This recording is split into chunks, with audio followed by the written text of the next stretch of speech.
And a pleasant good evening to each and every one of you all. Welcome to Bedtime Stories, the show designed with the lovers in mind, where we put you to bed but never to sleep with the greatest love songs of all time.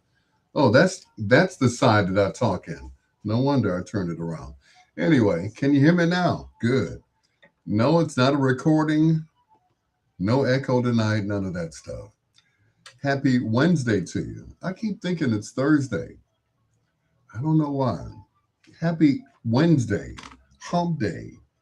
It is your peanut butter brother, Dr. Al Greer. This is Bedtime Stories, the show designed with the lovers in mind, where we put you to bed but never to sleep with the greatest love songs of all time. I still got my do-rag on from when I took my nap earlier, but that's okay. I'm about to take it off anyway.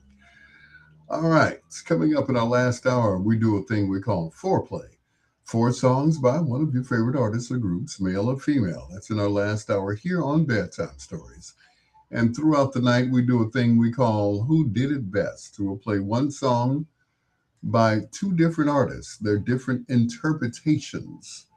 And that goes out throughout the night here on Bedtime Stories.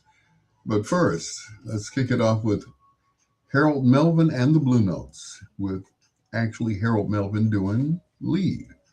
This is I Really Love You here on Bedtime Stories.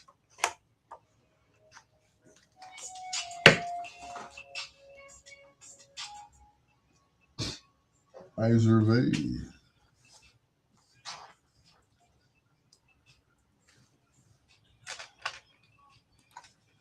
Mm-mm-mm.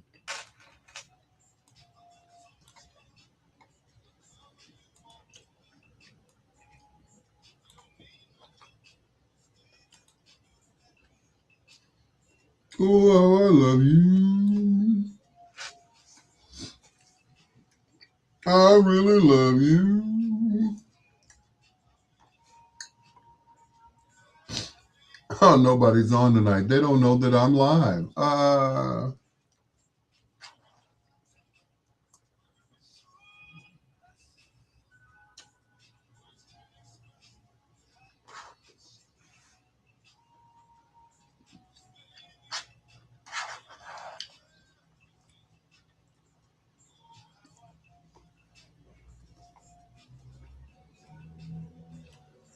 really love you.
Hmm. Woodrow.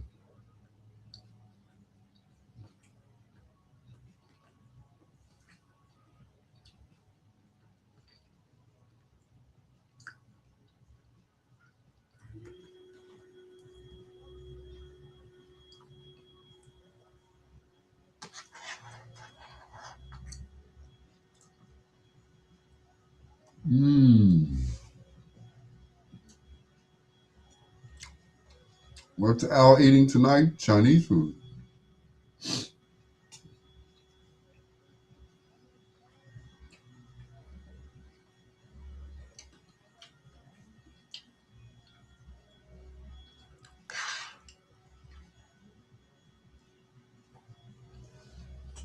Oh, how I love you.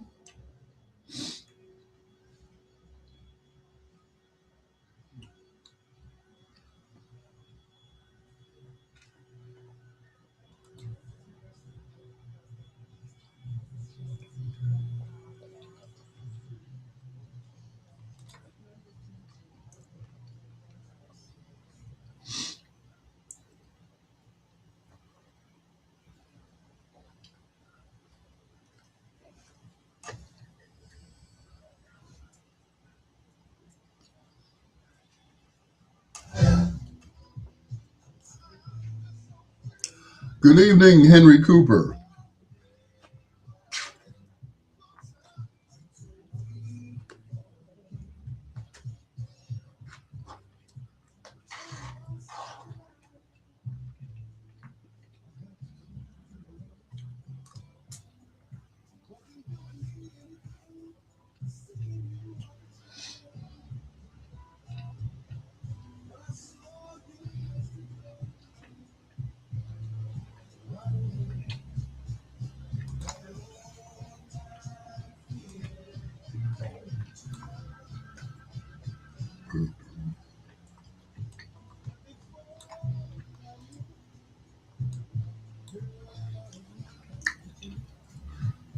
How was your day, Henry Cooper?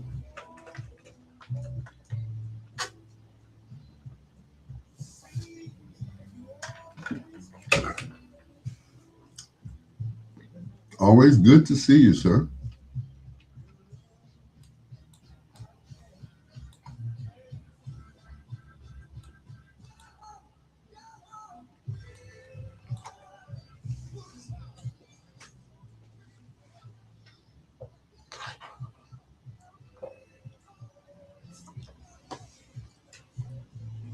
Mhm.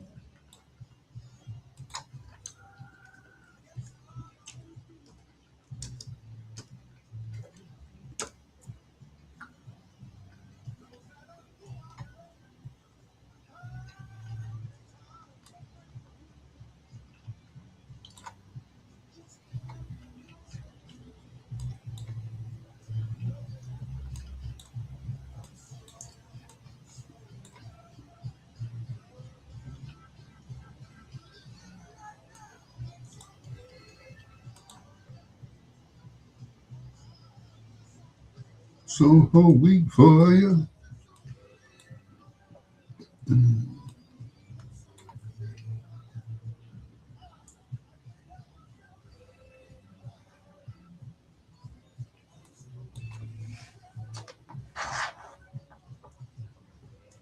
Mhm.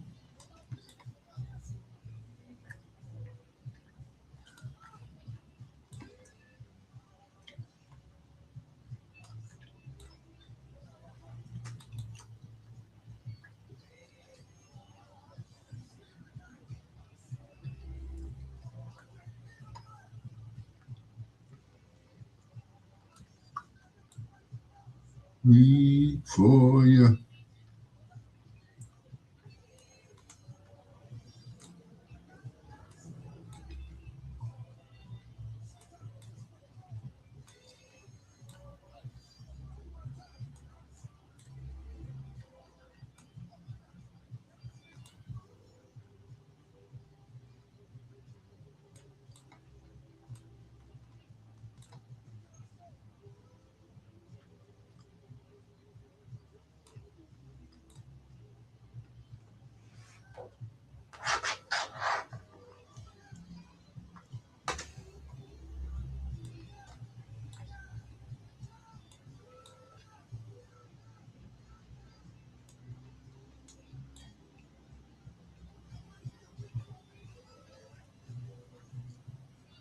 Good evening, Lady Lynn Yolanda. Long time no see. Welcome to the chat room.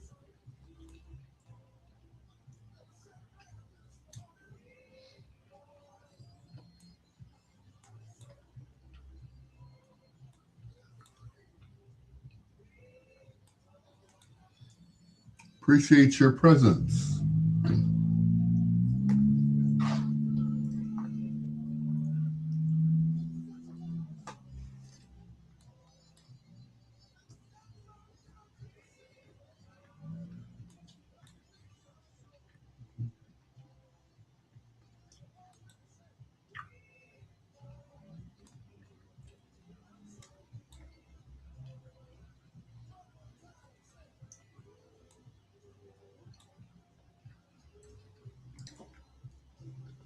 I am well, thank you for asking.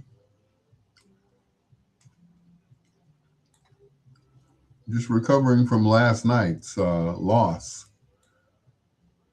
I was with Mr. Jackson and his entourage.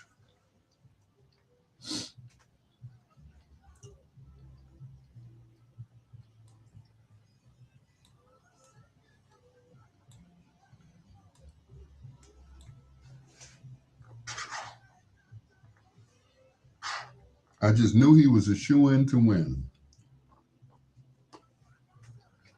But some people thought he was ungrateful.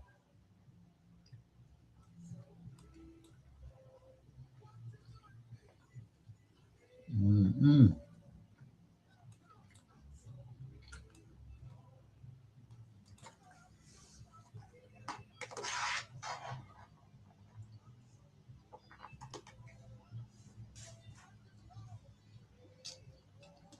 I think that comment that he made that the presidents didn't know his father,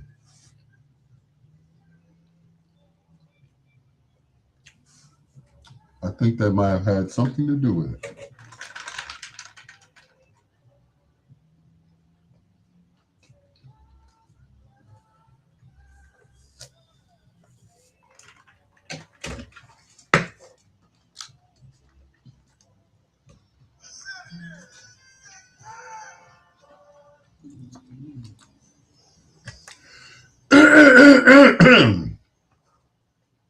Here's a fun fact.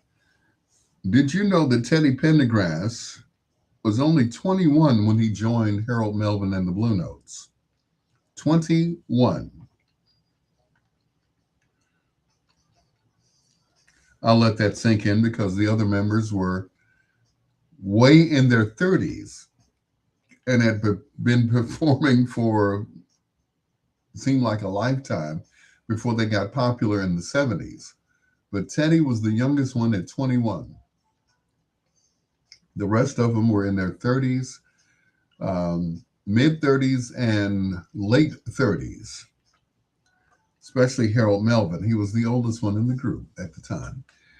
It is your peanut butter brother, Dr. Al Greer. Hello to Lady Lynn Yolanda and also to Henry Cooper. Thank you for being on my Facebook Live. I appreciate it. Don't forget this weekend coming up is the Biggs Radio Music Seminar. It's in South Bend or Mishawaka, Indiana.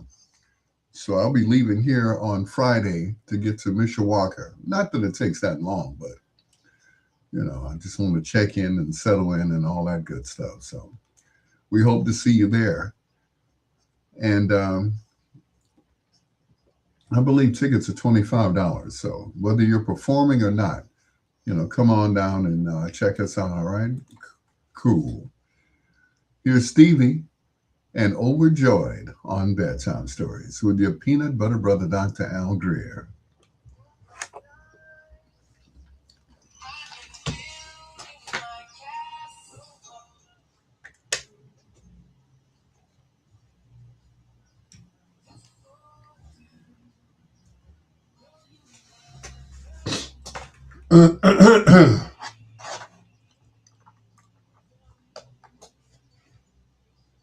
Mm, mm, mm, mm.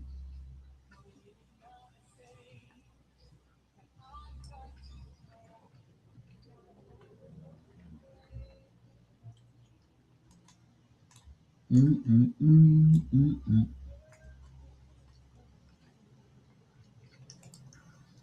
He came off very arrogant. He should have not criticized the presidents. I think he should have let it go. Because I think you're right, because that's the general consensus from everybody. And even though I tried to, you know, kind of do some damage control with that, people are already convinced that he was coming across as being arrogant. And I think that they brought a political agenda um, to the funeral. But once again, it came across the wrong way. It's not what you say, it's how you say it. And I think that's basically how it came across as him being arrogant. So, unfortunately, he lost.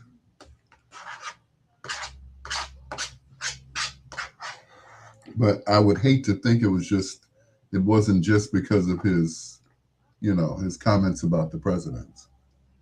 I would hate to think that was it.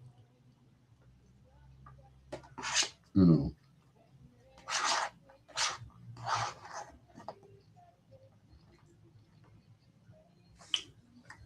But once again, it's not what you say, it's how you say it.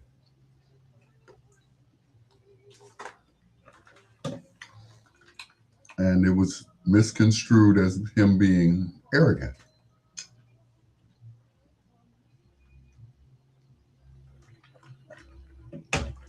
And they wanted to keep the political stuff down to a minimum. You know, uh, Reverend Jackson should have been eulogized. That should have not have been a political platform for the former vice president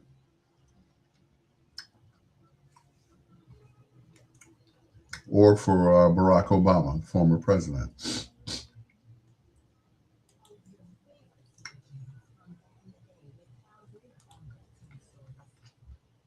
You know, while um, we can't control what people say, because everybody has their own agenda. So that's what happened. He came across as being arrogant, you know.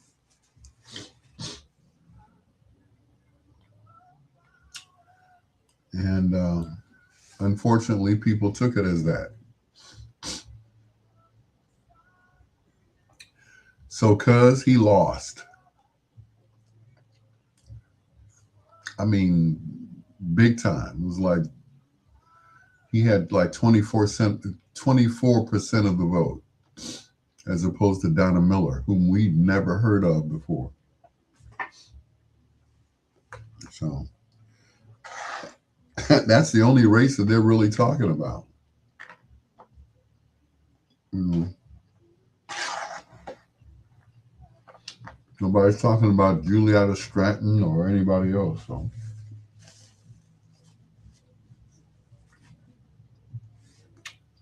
I'm just glad it's over because I was getting sick of those commercials.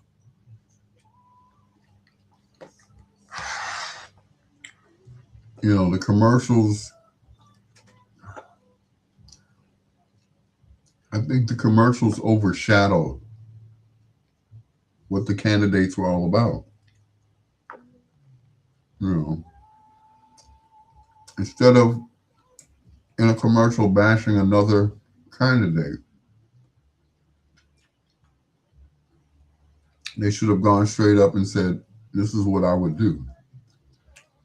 Which is why Chewy lost his bid for mayor of the city of Chicago. When asked, "What's on your,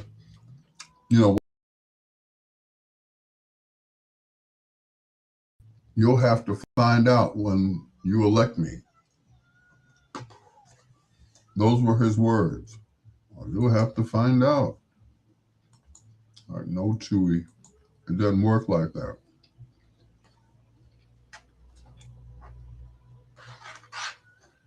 So Chewy could have been the first Mexican American or Hispanic mayor that we've ever had.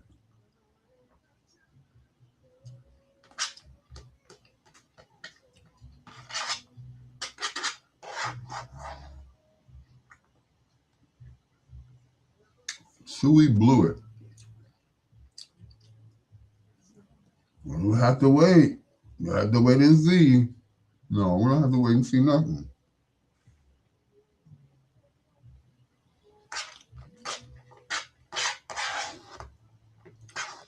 Either tell us what you're going to do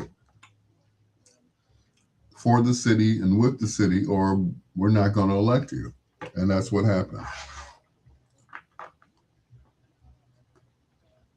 So,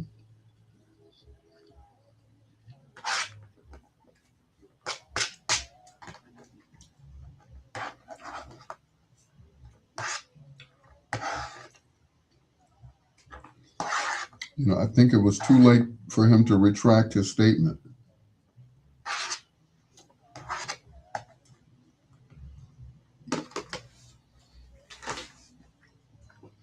So,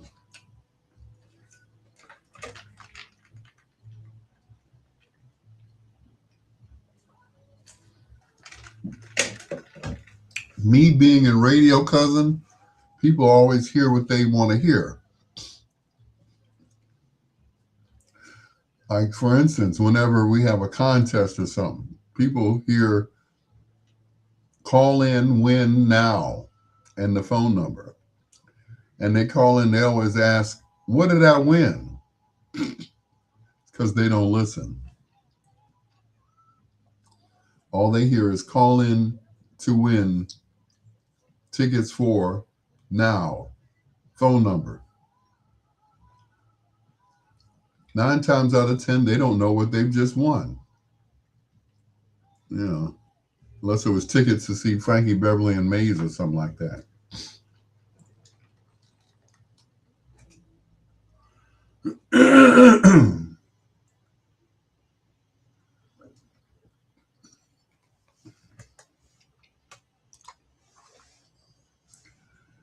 Luther Vandross, Cheryl Lynn. That was the only duet they've ever done. If This World Were Mine, right here on Bedtime Stories with the Peanut Butter Brother, Dr. Al Greer. Hello to my cousin Avis, once again, to Lady Lynn Yolanda, and to Henry Cooper, who are all on my Facebook Live. Thank you so much. Appreciate you guys. And while you're on it, please don't forget to share the information, all right? Yeah, where it says like, comment, and share, just hit share. I appreciate it. Anyway, back to the campaign of Jesse Jackson Jr. My cousin said he came off very arrogant. He should have not criticized the presidents. I think he should have let it go. I agree and disagree. While we cannot control what people say, especially at funerals, emotions run wild and people say what they want to say, You've been to enough funerals, that was my dog, man, We used to hang, we used to get women together and, we get emotional. We say stuff that,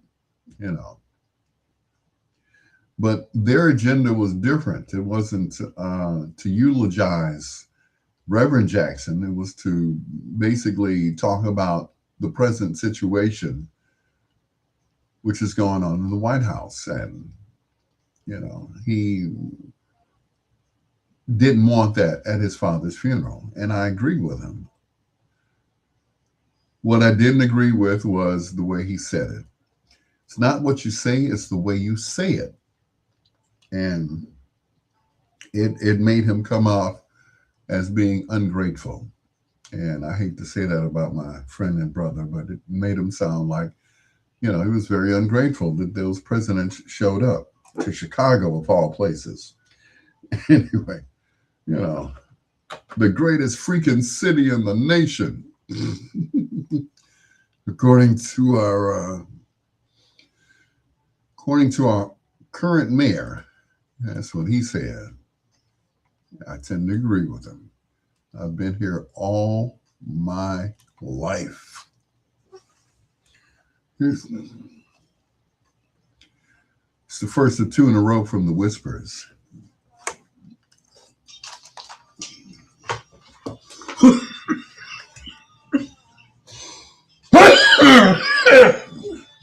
Good Lord.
You're the sleeves. On your neck and wrap the other end around my truck and snap just married on your butt and drive you like a dog.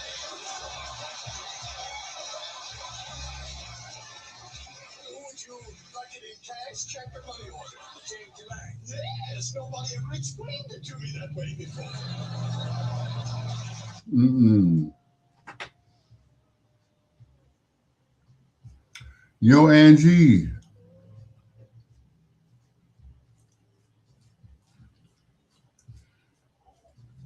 I think I was more excited about being there because I felt like history was about to be made last night.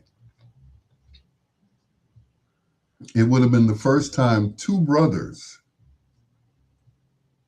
from the same parents would occupy um, occupy Congress. Two, you know, Jonathan and Jesse. I just knew that was going to happen. I was just hoping that that would happen. That it would be, you know, history being made last night. Unfortunately, it didn't happen. It did not happen. So, therefore, I guess better luck next time, right? You know, I mean, Jesse's 60 years old. The only congressman I know that was that old, or older, I should say, was either Bobby Rush or Daddy Davis, who was in there forever.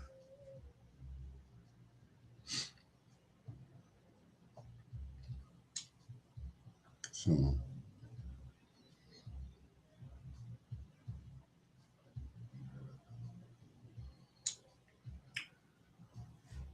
but I was so hoping, sis, that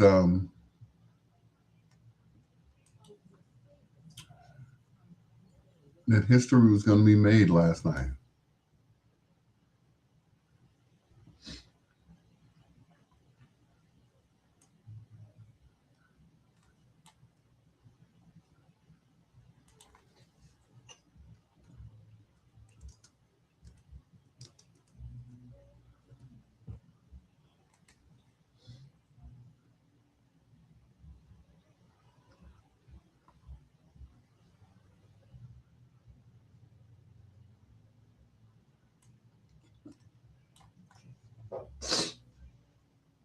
So he had a good team of people. You know, I was just hoping that he would have taken the primaries.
Adam Wade.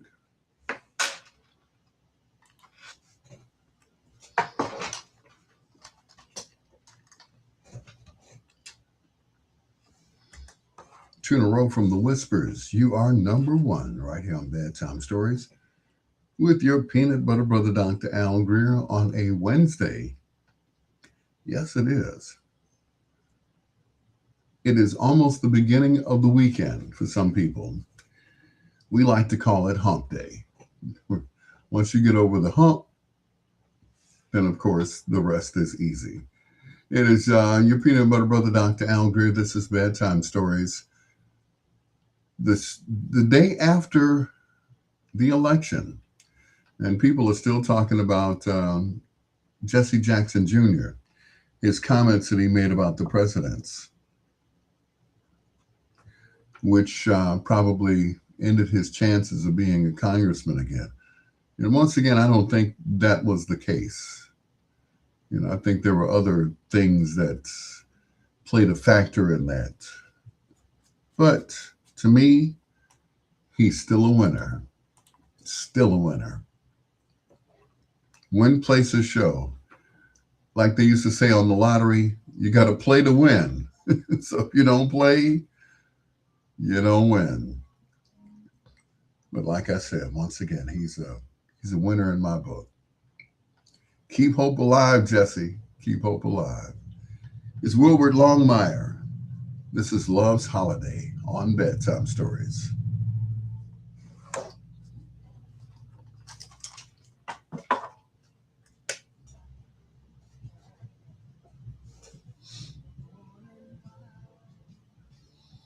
George Foreman.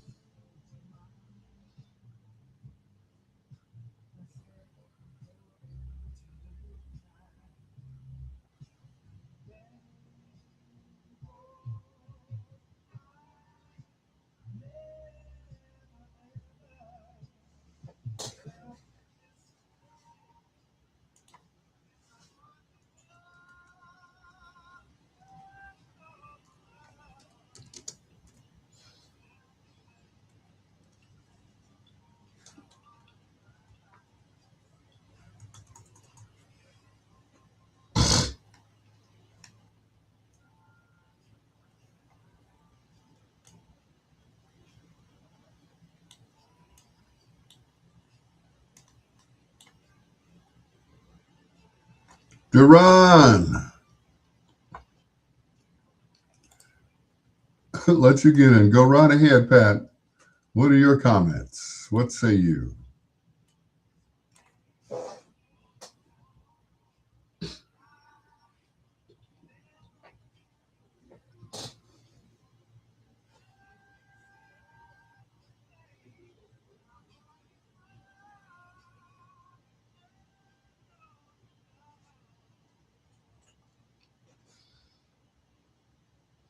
What'd you all say? My cousin said it was his comments that he made about the presidents, mainly Barack, that ended his bid because he was ahead. He was way ahead. But I hate to say it, it was probably the sympathy vote because he had just lost his father.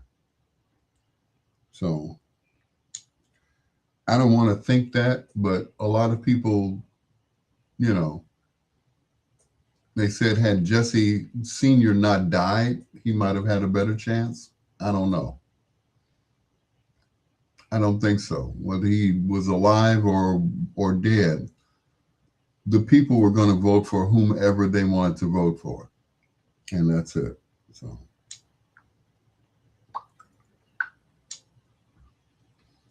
but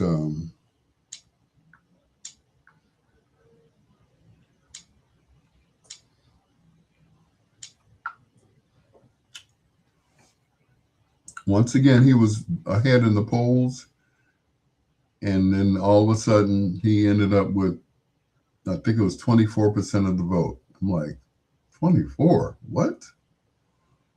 Anyway,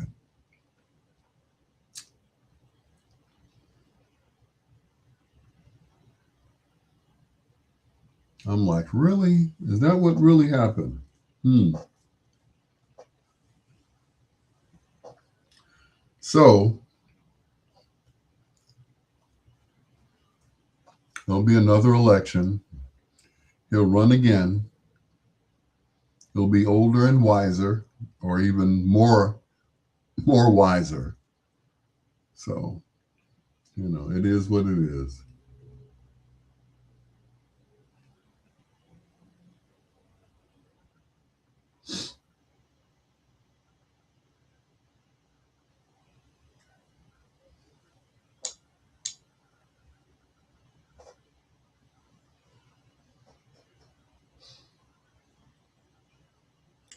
But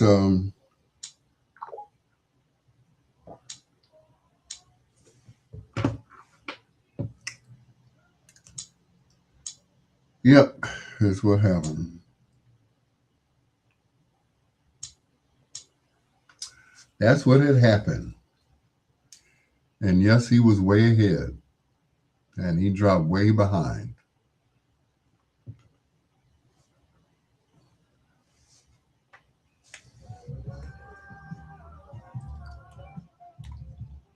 All of your favorite slow jams from back in the day with Al Greer on Bedtime Stories.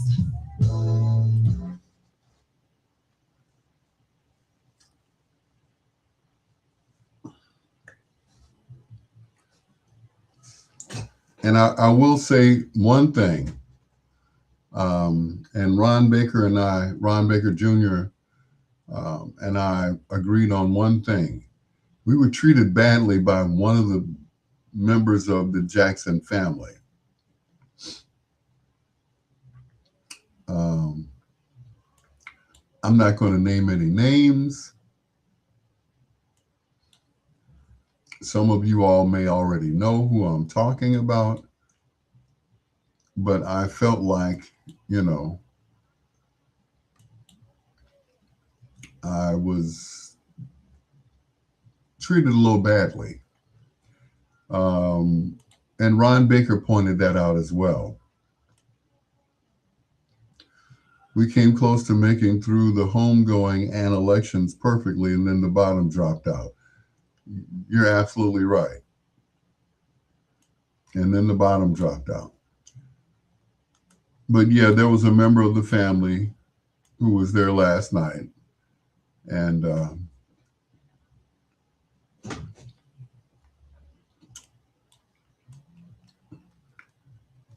I don't know. He felt a certain way because I guess Farley wasn't there, so it's like, who's this guy? Like, okay. When asked about the choice of music, um, he said, "Did Jesse tell you to play that?" I said, "Yes, he did." Did it come out of his mouth? Like, yeah. Like, okay. So, I felt a certain way, disrespected, but it is what it is.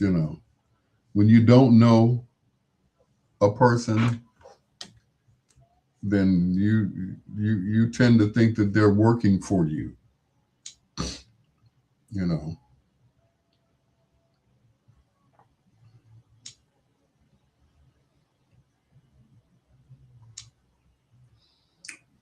So I just felt like, hey.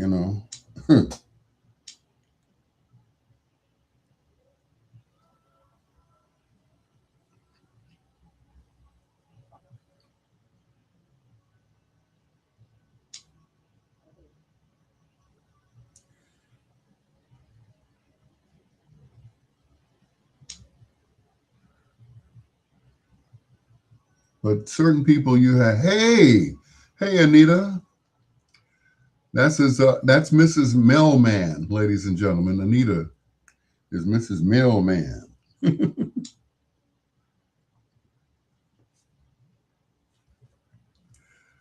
But hi, Anita. Thank you for being on my live. I appreciate you. Say hello to the hubby for me. Um, Back to what I was saying about, I'm not going to say his name. He's one of the four oldest that I know of. And that was it. I saw Jonathan. I kissed Santita.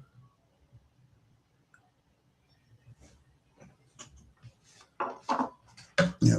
How was the Rat Pack set? Is it a day set? Yes. It starts at 5 o'clock and it ends at 10.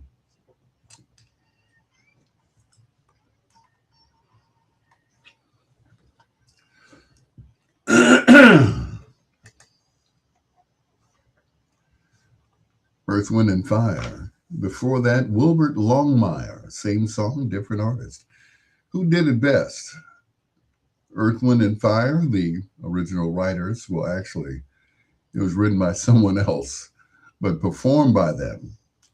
And I hear there's another version of that song out there somewhere. But anyway, it is your peanut butter brother, Dr. Al Greer, saying hello to Kevin Brooks, also to Anita Kennedy Melvin, and Pat Westbrook. Thank you for being on my live. Anita, of course, is the mailman's wife. So say hello to her. And Kevin Brooks, of course, from GA, Atlanta GAE. But either way it goes, thank you for being on my live. Pat Westbrook, of course, former co-worker at WJPC, owned by Johnson Publishing Company, John H. Johnson. I'll tell you one of these times what it was to work for him. Oh boy. He was quite a gentleman to work for. He and Charles Moutry, who was the general manager of the radio station. One of these days I'm going to tell you that story, all right?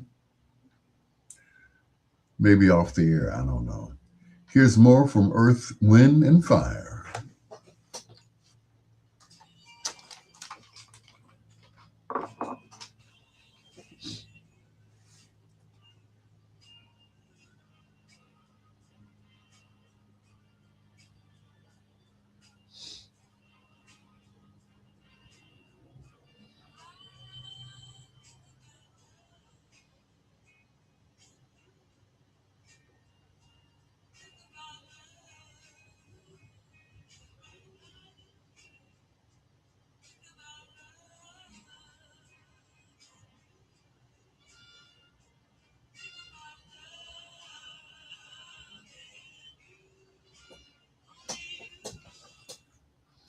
KP, what's going on?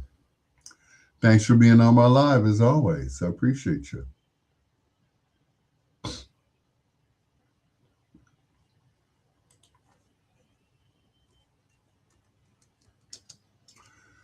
Appreciate you so much. You know how I feel about you.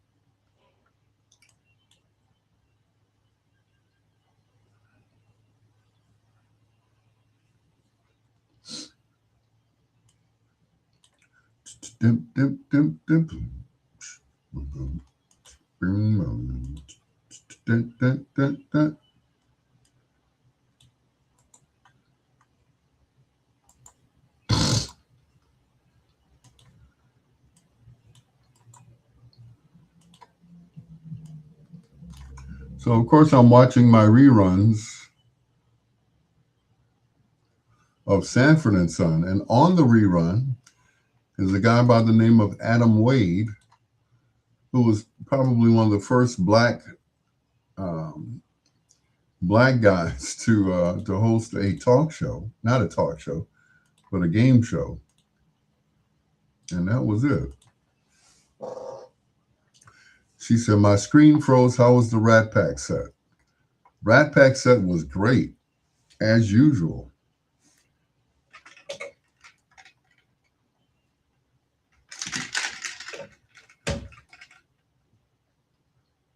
It's like one of those sets that really doesn't need security, but they have security at the door.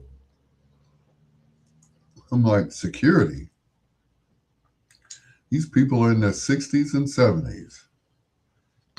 They don't need security. They need diapers.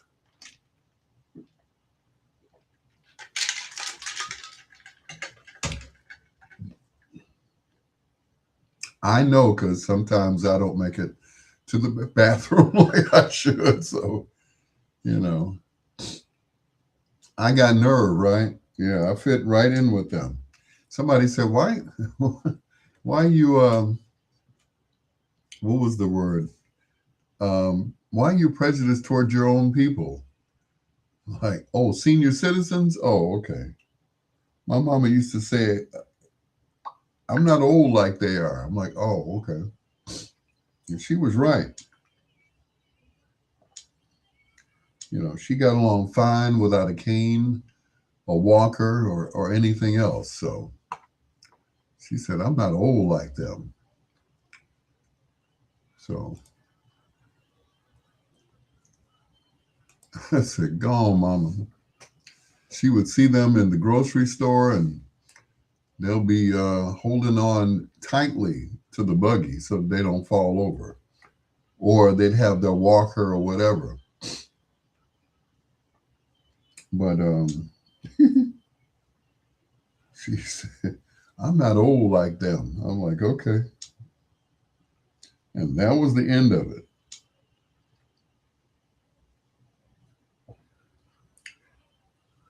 I never argued with her about that. And once again, my mom, didn't need any, aids. My set with the seniors, that's what I was talking about. They don't need security, but they have security, like social security. Anyway.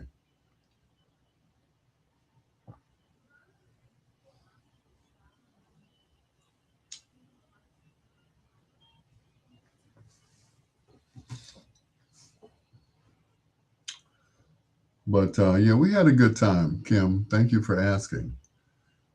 I just sit around basically listening to the music. You know, they have two DJs, sometimes three. Why do they need three DJs? I don't know. And everybody is on the mic talking. I'm like, okay, how many DJs does it take to do one party?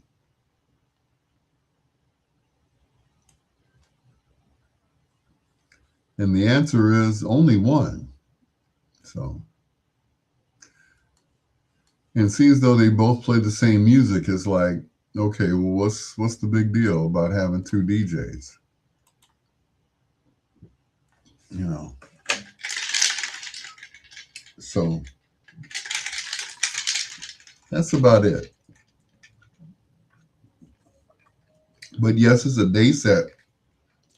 It starts at 5. It ends at about 10 o'clock.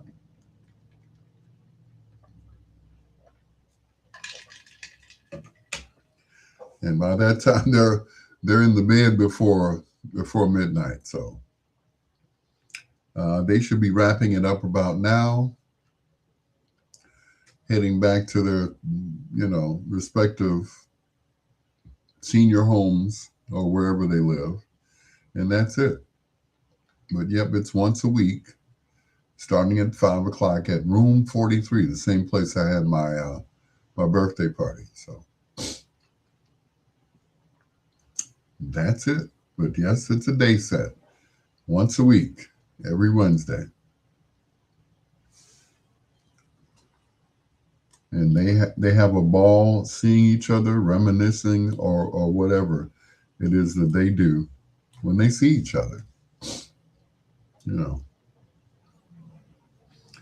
know, the guys, they dress up, in their suits and put on their Stacy Adams, their hats, and everything else. They just, you know, like like they used to say, open casket sharp, and same with the ladies. And every now and then I'll run into somebody that says they remember me from back in the day. I'm like, oh, well, thank you.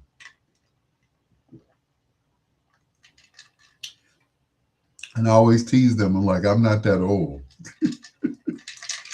I remember you back in the day. You was on WKKC.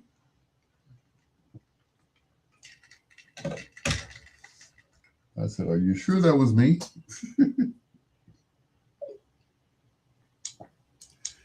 So yeah, they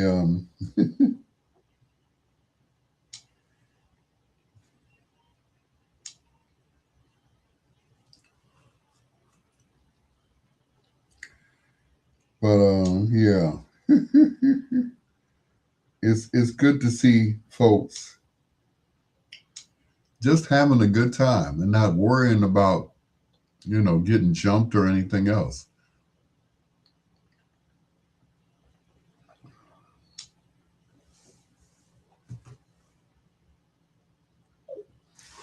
You know, plus you got to understand there's, no young people music being played there. It's the same old Steppers music that you hear everywhere else, but it's their set. Sometimes they bring food in, cupcakes. They had some peach cobbler, and that was it.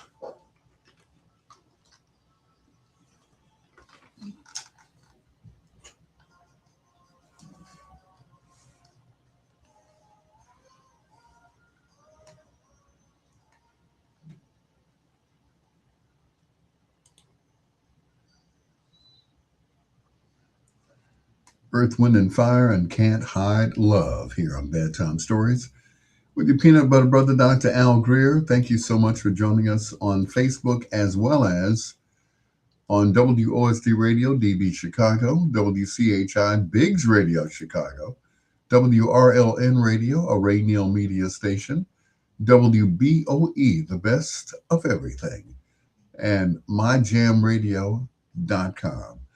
It is I, your peanut butter brother, Dr. Al Greer. And once again, thank you. Don't forget, if you're on Facebook right now, make sure you share the video where it says like, comment, and share. All you have to do is share. All right. I really appreciate it. Pat Westbrook, Kim Patterson from Biggs Radio. Thank you for being on my live, as always. And don't forget to tell your friends about it. All right. Coming up this weekend, Saturday, March 21st, it's the Biggs Radio Chicago Music Seminar in South Bend, Indiana, hosted by Diamond Biggs and the entire Biggs Radio Chicago team at the VFW Post 360, 1307 East Jefferson Boulevard in Mishawaka, Indiana. It's $20 in advance, $25 at the door. Special guest performances, cash bar at 8 p.m. For vendor, artist, sponsorship, or banner submissions, please contact Biggs Radio, 773-462-4447. Or just keep listening to Biggs Radio Chicago. This is not a contest, it's for opportunities. The Biggs Radio Chicago Music Seminar in South Bend, Indiana, Saturday, March 21st at 3 p.m. Hosted by Dinah Biggs and the team. Biggs Radio Chicago at the BMW Post 360, 1307 East Jefferson Boulevard in Mishawaka, Indiana. Sponsored by Brandon Delk, U.S. Public Adjusters, Biggs Radio Chicago, WOSDRadio.com, Zero Break Productions, and the Salvation Army. Indianapolis, get ready because real barbecue is back, baby. Garrett's Smokehouse Barbecue, located right in the heart of the city in Indianapolis, Indiana, 5502 Emerson Way. They are serving up the flavors Indy's been missing. I'm talking about fall off the bone ribs, tender rib tips, juicy links, and all of your barbecue favorites. And don't forget about them sides, because we need the sides with our barbecue. I'm talking about homemade greens, creamy mac and cheese, fresh coleslaw, potato salad, and those famous baked beans that will keep you coming back for more. Let Garrett Smokehouse Barbecue cater your next event. Call them 317-722-0506. And hey, when you call, tell me your nighttime girlfriend Kim Patterson sent you. Garrett Smokehouse Barbecue, 5502 Emerson Way. Open 7 days a week. You can't beat that. Call them 317-722-0506. Real smoke, real flavor, real Indianapolis. go on, KB. I said, go on, KP. Good commercial. Anyway, Garrett's Smokehouse. Tell them your nighttime girlfriend, Kim Patterson, sent you. It is your peanut butter brother, Dr. Al Greer. This is Bedtime Stories, the show designed with the lovers in mind, where we put you to bed but never to sleep with the greatest love songs of all time. Shout out to everybody who's leaving the Rat Pack scent about now. That is, if they're listening to me, because I don't know what's going on the other channels, because I don't listen to them. I don't. I got people in my house that don't even listen to me. Isn't that crazy? Crazy, isn't it? Anyway, this group hails from Chicago.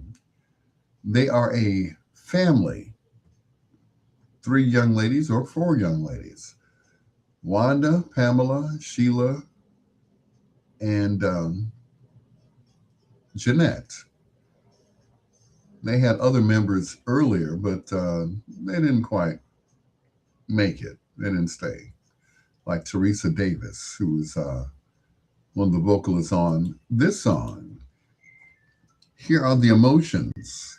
So I Can Love You, here on Bedtime Stories, with your peanut butter brother, Dr. Al Greer.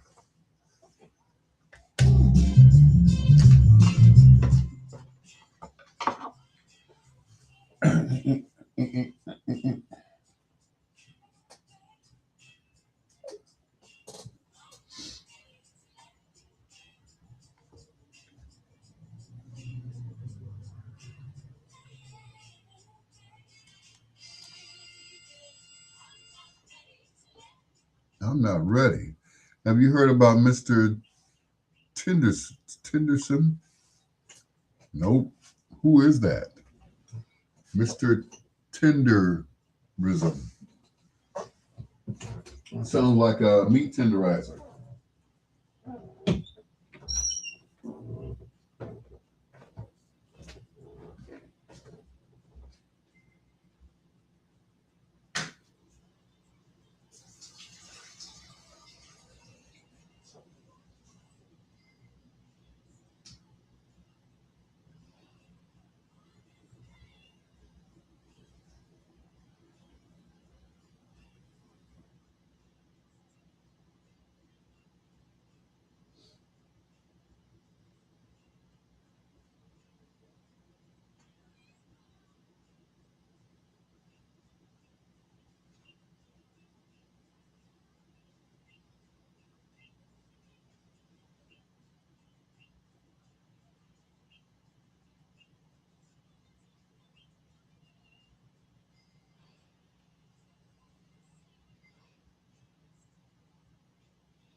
Barbecue dude. Oh, okay.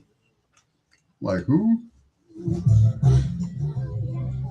It's your nighttime girlfriend, Kim Patterson, and I am locked in to bedtime stories with my favorite guy, Dr. Al Greer, on WOSD Radio and WCHI Radio Chicago from 9 p.m. to 12 midnight, playing nothing but the classic love songs where he puts you to bed but never to sleep. Dr. Greer, get us in the room. I'm just a young girl.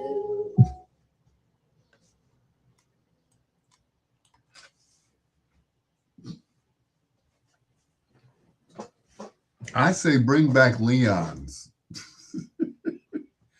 That's just me. Bring back Leon's. You know, it's like every time I pass Lem's Barbecue, which is on 75th,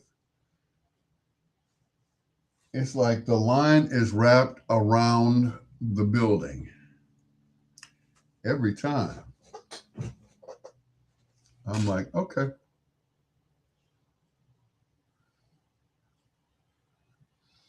I'm like, good grief. You on a roll tonight. I know, right? Your voice is all over my show tonight. But anyway, Lem's Barbecue. I remember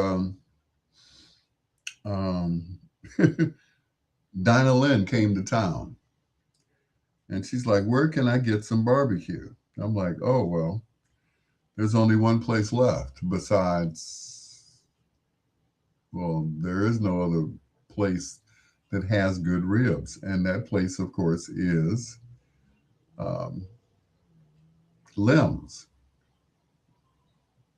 That's it. The rest of them are gone. Leon's is gone. Barbara Ann's, which was also on 75th Street, 75th and Cottage to be exact, they're gone. They're all gone. We've had some of the best restaurants in the city closed down for one reason or another. And it's like, it's sad.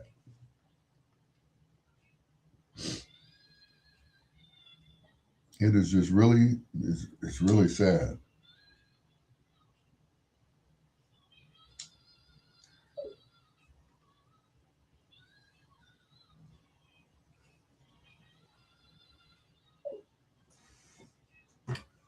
You know,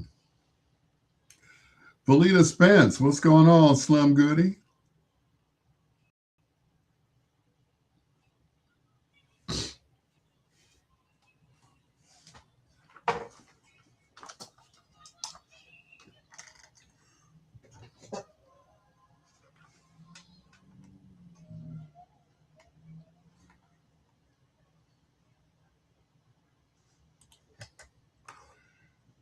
Two in a row from The Emotions. That is Show Me How, right here on Bedtime Stories. They used to have a contract with Stax Records down in Memphis, which is where they recorded some of their biggest hits before coming back home and recording with Earth, Wind, and Fire.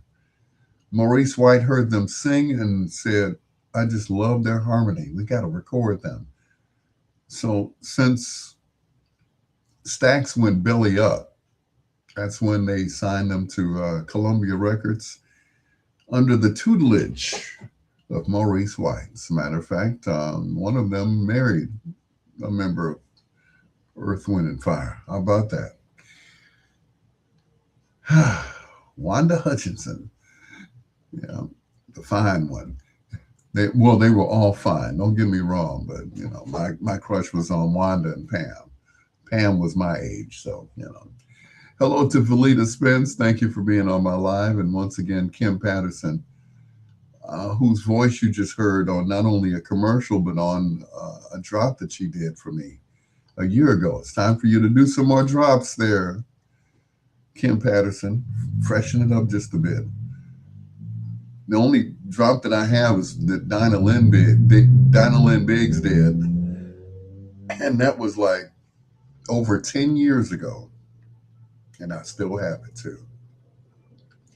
Here are the Ebonies, and it's forever on Bedtime Stories.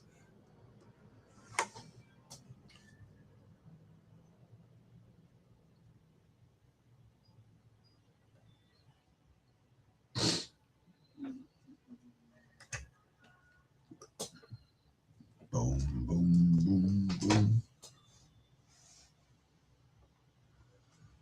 For never.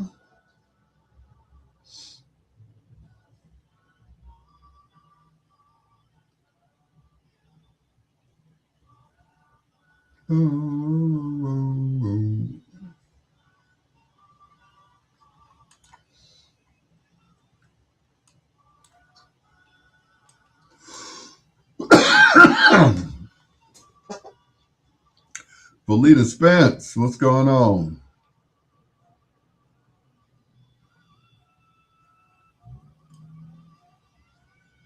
You wanna know?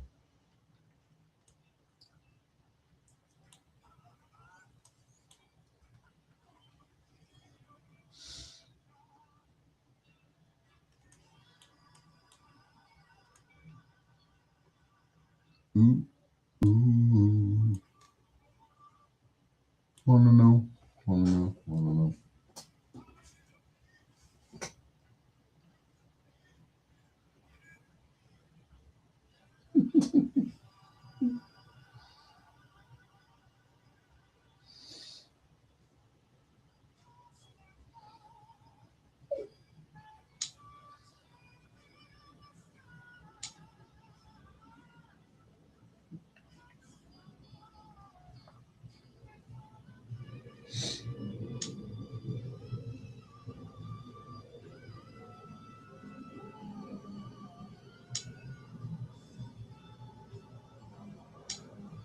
This I am well, Miss Spence. Thank you for asking. Just hanging in there. The best way I can is hanging in there.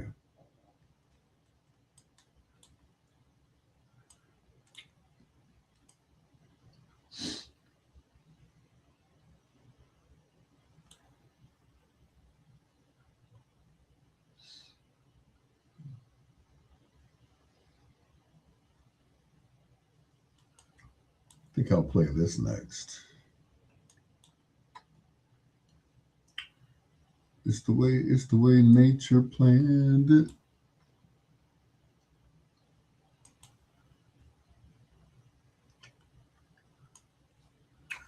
Whew. Felita Spence. Remember last time we saw each other was at the Grand Ballroom for Uncle Sam's Capricorn Ball. Then he had a Capricorn Ball 2 weeks later. I'm like, oh, really? Okay. He claims he didn't really want to have one, but yeah, okay. Sure you did. And then you had the same DJ. I'm like, okay. Talk about beating a dead horse. You know.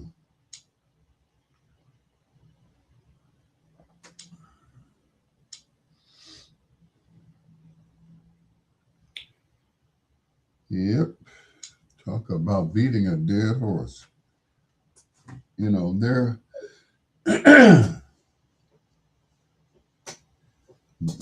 Uncle Sam, there are other DJs out there. You know that, right? That play steppers music. You know. These people, promoters and everything else, they claim that they have a staff of people that tell them who to hire and who not to hire. I'm like, okay. And I guess I'm on that list of not to hire because they feel like I wouldn't draw a crowd. I'm like, okay, you never know till you try. You know, if you're that worried about putting me on by myself, then put me on with somebody else who's popular in the steppers community. But don't just count me out because you feel like I couldn't carry a set by myself, which I could, and I have. But and I've said this before, I'm not a DJ, and I'm definitely not a steppers DJ. When you pigeonhole yourself into a certain spot, then people expect you to play a certain way all the time. Like Farley calls himself the king of house.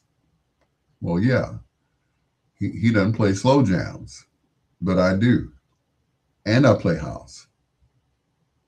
So, but when you say you're the king of house, that's what they expect you to play, and that's it. So, be the king of house. The stepfather, that's Eric E.T. Taylor. He's the stepfather. And that's okay. If that's what you play, and that's what you want to identify yourself with as far as your audience, and then that's cool.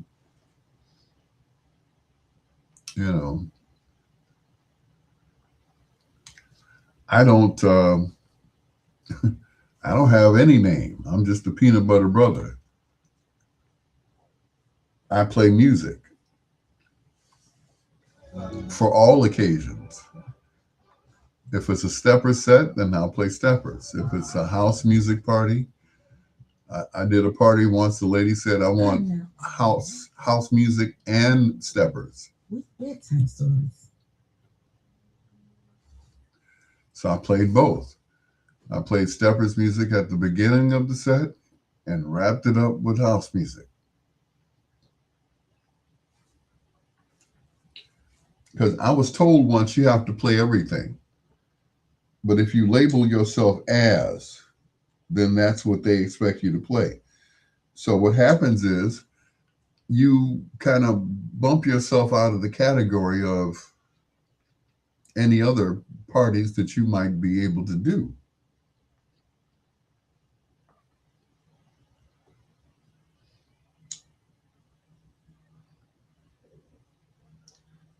It's like, I would have hired you, but you only do steppers music. I would have hired you, but you only do house music, and so on and so forth. So Kimberly said, I'm not a house DJ or an Afrobeats or Caribbean music DJ. And that's just it. You have to base it on the crowd, you know, unless the people who hire you request that you play a certain type of music. Like, they only want to hear house music all night. They only want to hear steppers music all night. They only want to hear 70s and 80s music mixed together all night. So you basically have to keep your playlist or your repertoire of music open.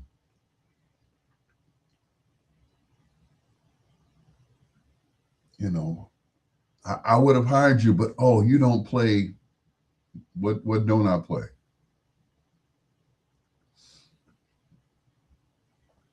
Now I will say this. You know, if you hire me and you expect me to play Cardi B, Nicki Minaj, or anybody with Lil in front of their name, Lil, as Chris Rock, Tony Rock says, no, I'm not gonna play that. I don't have it. That's not my forte. And to answer your question from earlier, Kimberly Patterson, I don't know who I'm playing for for foreplay. Um, how about Denise Williams? Whose birthday is it today? Okay. But yeah, when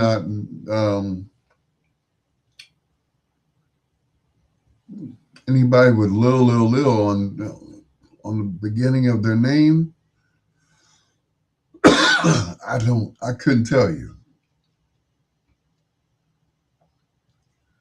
And I'm not trying to do it because, you know, I can't keep up with that music. You know, every other week, Lil got a new song out. You know, they want to hear the remix or the remake. You know, checking, hold, please. Okay. Yeah, I'm like, it's not my thing. So therefore, I can't, you know, look stupid playing it too. You know, old man playing Lil Wayne or something like that. The Four Tops. It's the way nature planned it right here on Bedtime Stories. It's your peanut butter brother, Dr. Al Greer. This, of course, the greatest love songs of all time. And one of the not so greatest DJs of all time. It's like whenever I'm out somewhere and they say, y'all make some noise for Al Greer, it gets real silent. Like, oh. It's like crickets. I said, well, I was trained by Herb Kent. Oh, okay. And you hear like two or three people clapping. I'm like, wow, okay. Obviously, these people grew up with no radio or something. I've been doing this for a while. But anyway, I I digress. Hello to Monique. Thank you for listening to Bedtime Stories. I made a comment earlier. I said, I got two other people in my house and they don't listen to me. They're too busy watching TikTok videos and Snapchat and all that stuff. But that's okay. That's what them youngins do, right? Right. But if they want to hear the classics like this, then they need to listen to Bedtime Stories. Here's the first of two in a row from Enchantment. It's you that I need.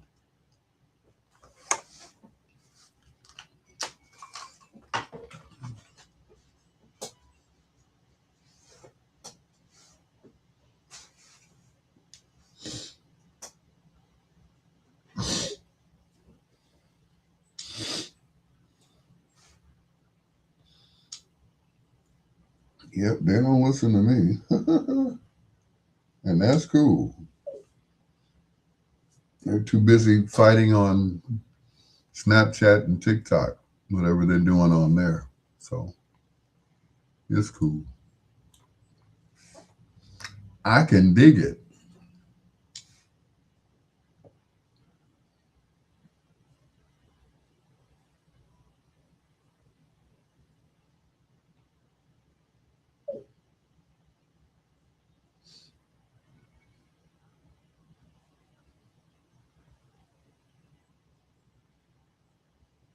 Mm-mm-mm-mm. Now that you're gone,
how could you do this to me?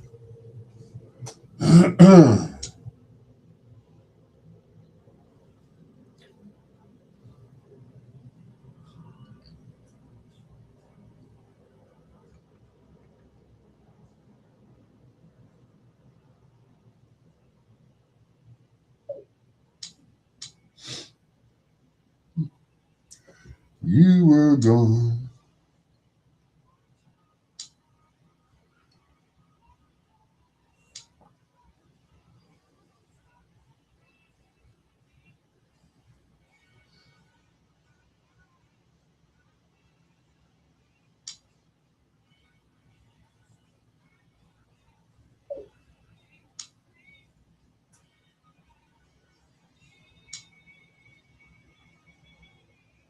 It's you that I need.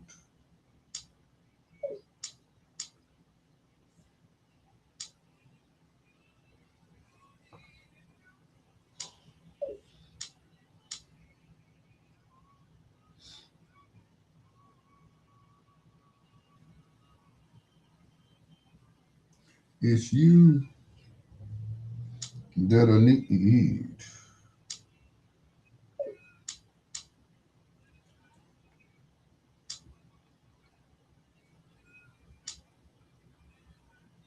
Right now,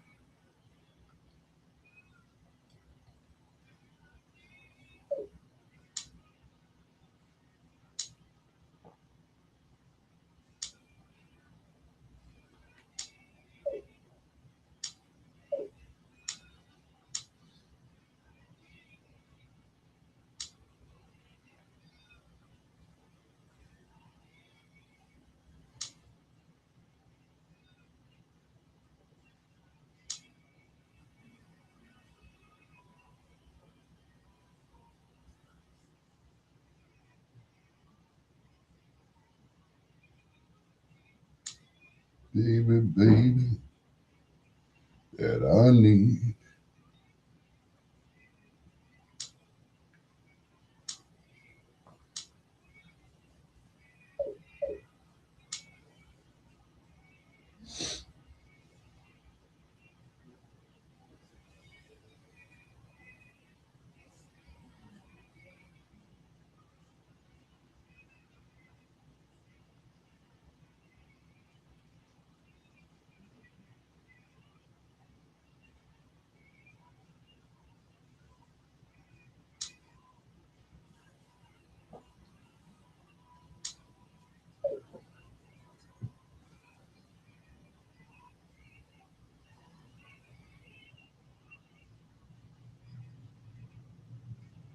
Jack Lemon, not to be confused with Don Lemon.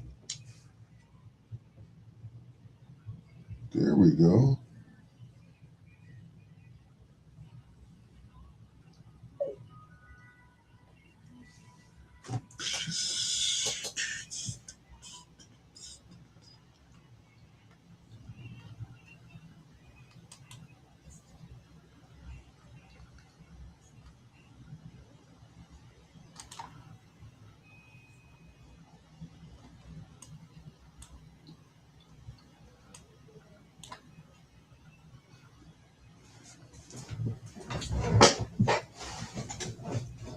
We have a winner.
Yes.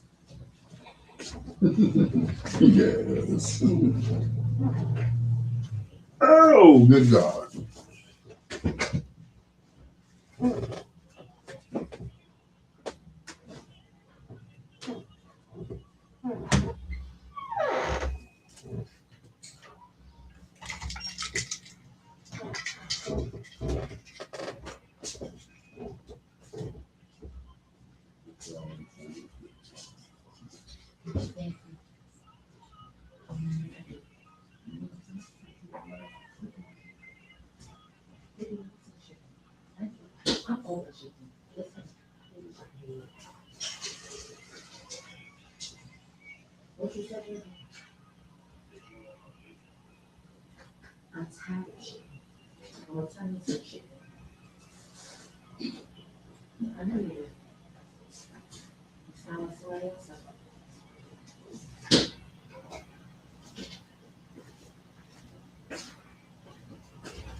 So silly.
Nope.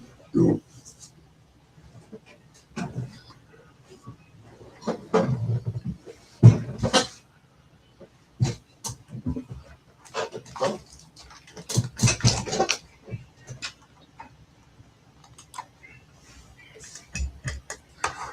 It's two in a row from Enchantment, Silly Love Song, on Bedtime Stories with your peanut butter brother, Dr. Al Greer. Excuse me, while I clear my throat. The leader of Enchantment, his name is Emmanuel Johnson, we just call him EJ, is what they call legally blind. He can still see stuff, but he always has the shades on when he performs. And he wrote some of the most beautiful love songs ever. I mean, ever. You name it, he wrote it. Gloria, Silly Love Song, It's You That I Need. He wrote all those songs. And beautifully, I might add. It is your peanut butter brother, Dr. Al Greer. This is Bedtime Stories, the show designed with the lovers in mind, where we put you to bed but never to sleep. This is a group, when you think of them, you think of all of their songs starting with ow. Well, they did make some nice slow jams. And we're about to hear two of them. Here's Cameo and Hanging Downtown on Bedtime Stories.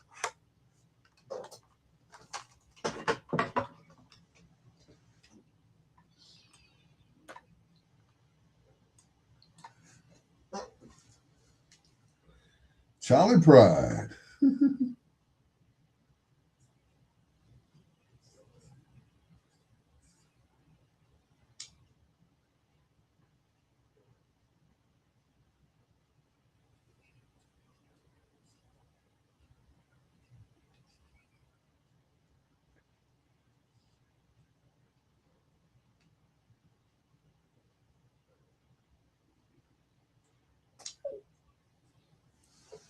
Uh-oh, time for Kimmel.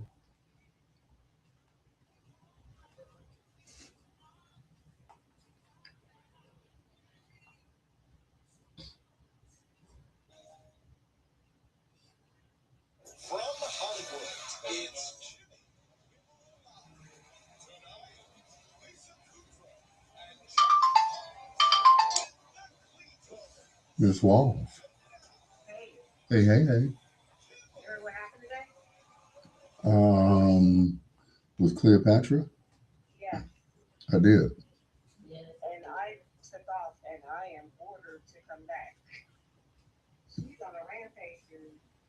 No, no. Okay. And rightfully so, yeah.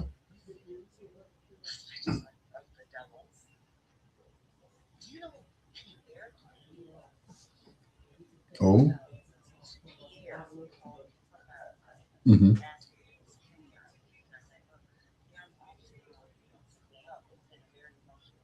Mm-hmm.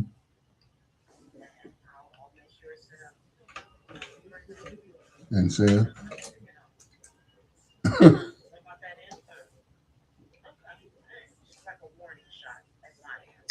mm-hmm.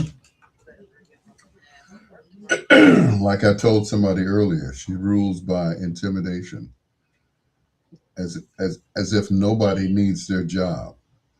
Everybody needs their job. They need to work for me.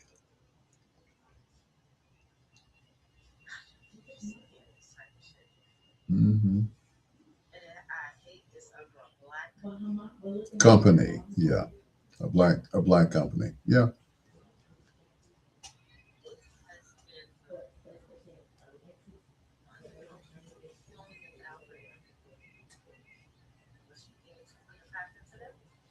I heard, I heard.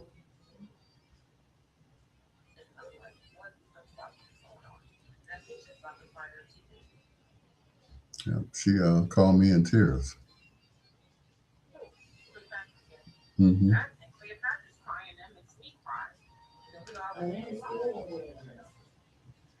Mm-hmm.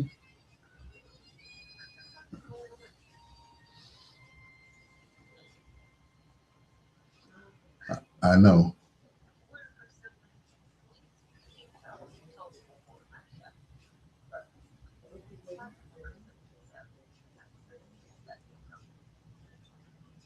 They don't want it.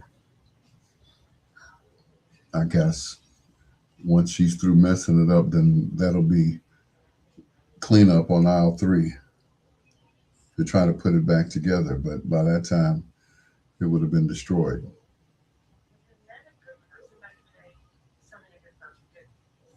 No.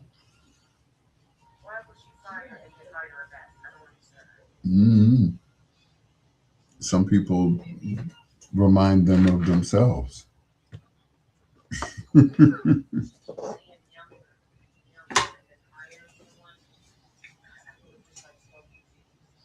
Mm-hmm.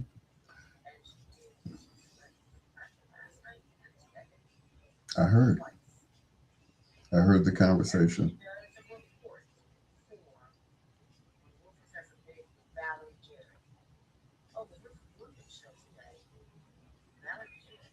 Right.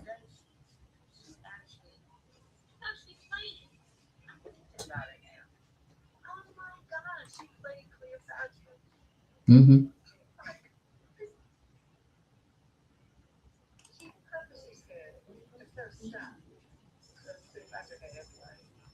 Mm-hmm. Yeah, I heard.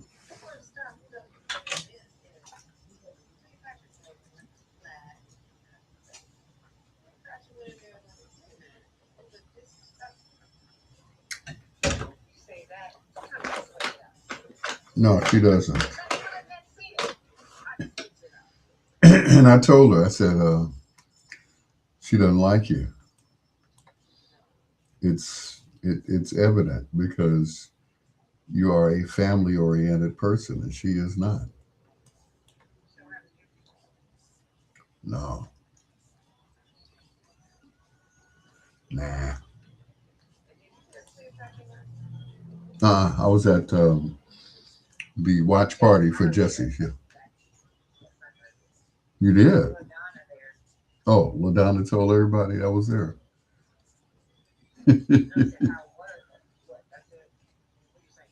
I didn't. I didn't. I I didn't know they were going to be there. And her boyfriend were there, and that was it. Yeah, she came and spoke to me, and he didn't. It's like okay.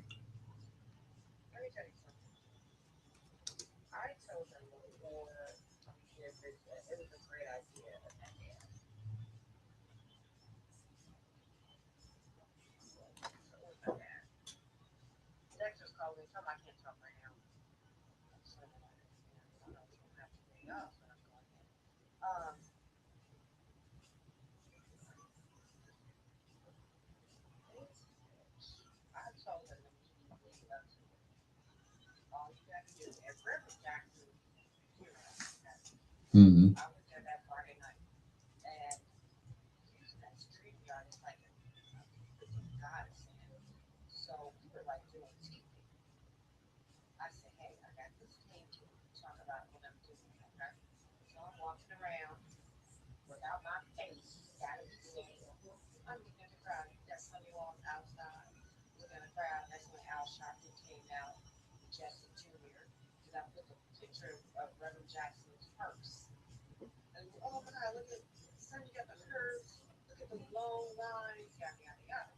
Mm-hmm.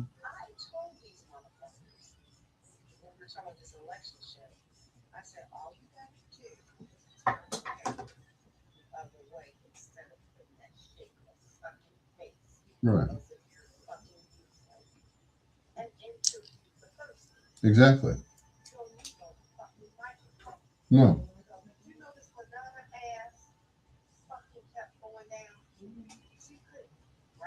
Right.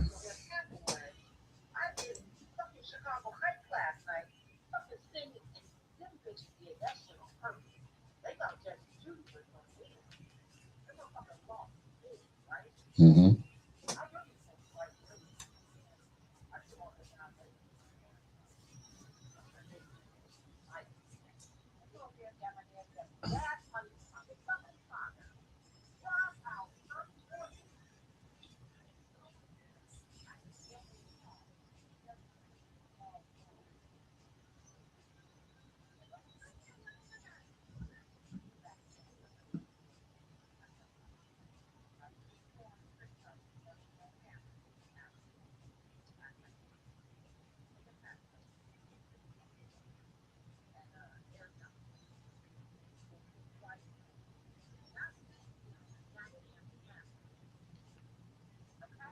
Right.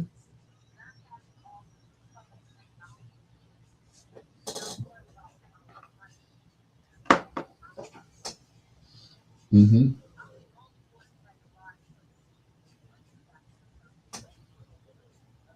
Right.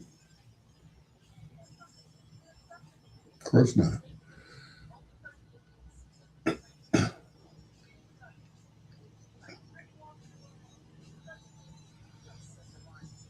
Right.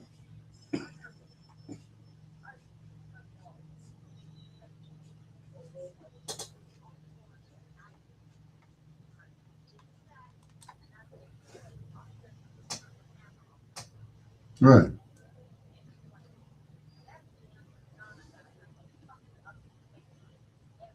Hold that thought. Hold on. Me. Two in a row from Cameo. That is Sparkle. You're on Bedtime Stories with your peanut butter brother, Dr. Al Greer, just about 15 minutes away from foreplay. Once again, Kimberly Patterson has an excellent choice for foreplay tonight. So in 15 minutes, we're going to unleash it. She said, okay, these birthdays are coming up. Of course, I won't be on the air when these people are, celebrating their birthdays. So we're going to celebrate early. Great idea. Thank you. That's thinking on your feet. Who did this one best? Here's Jose Feliciano and Golden Lady on Bedtime Stories. I'm back. Hey,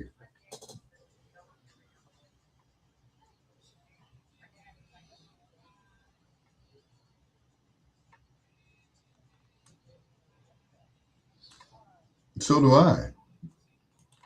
So do I.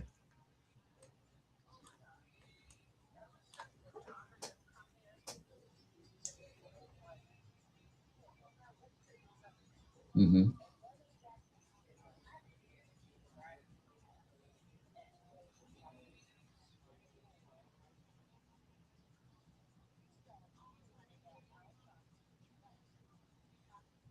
Mm-hmm.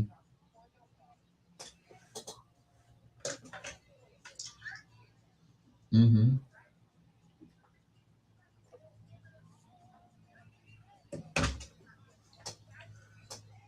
Yeah.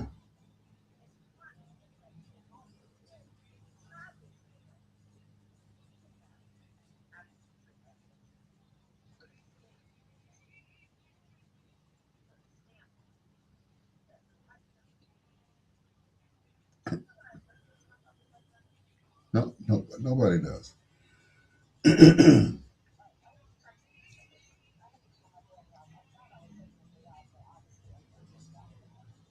Mm-hmm. 65.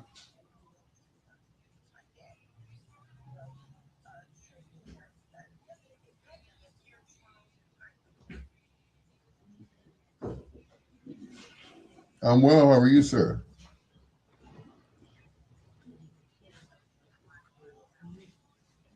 Your dad doesn't? Of course not.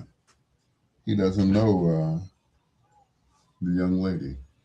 That,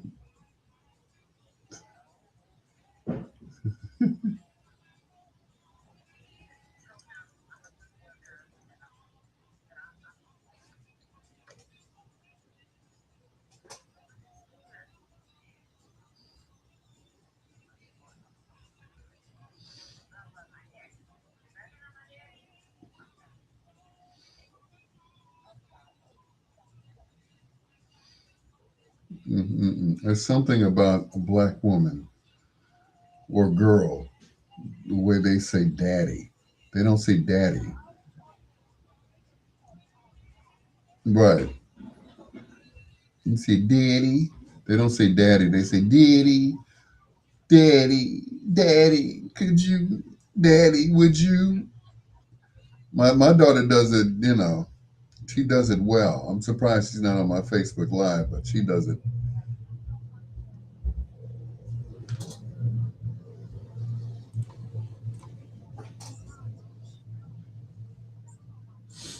Mm-hmm.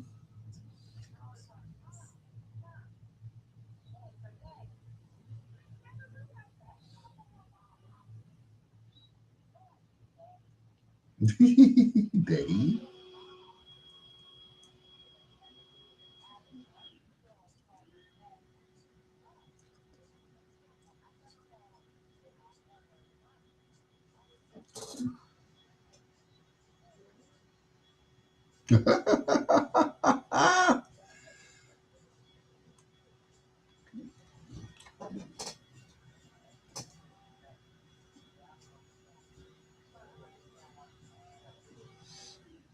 He doesn't know. He's never been to radio, and he doesn't know that there are evil people that exist.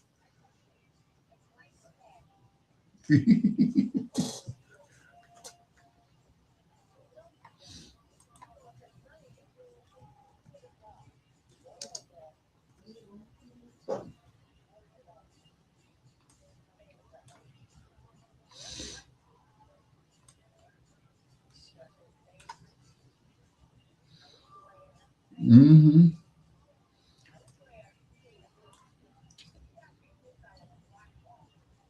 Really?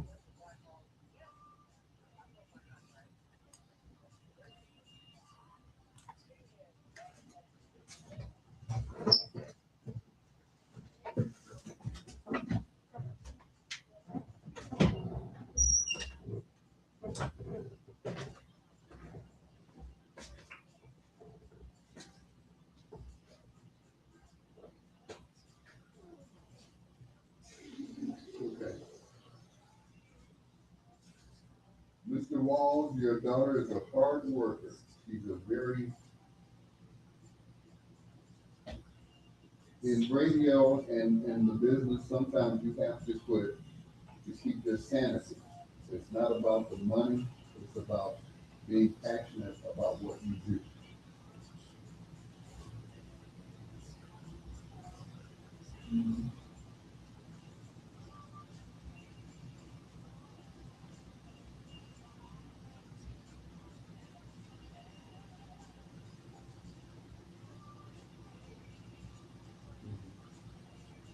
What was that?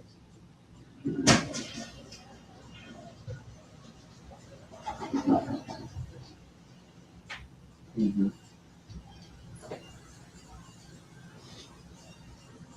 Right.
Hold on again. Hold on.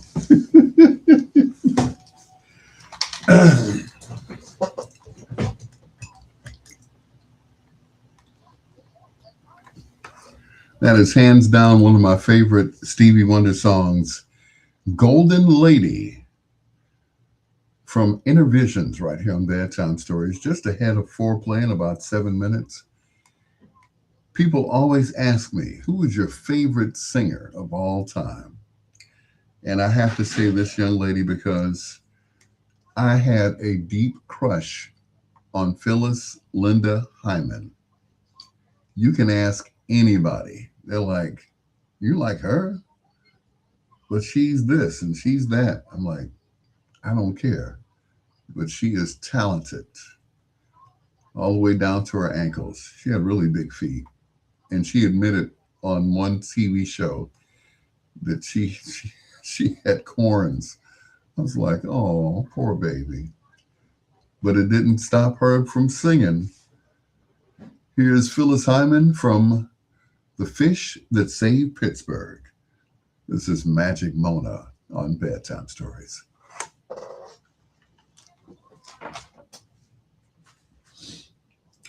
You still hollering at your daddy? Okay.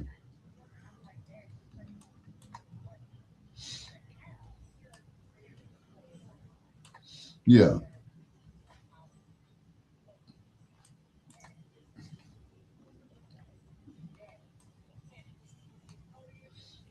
65.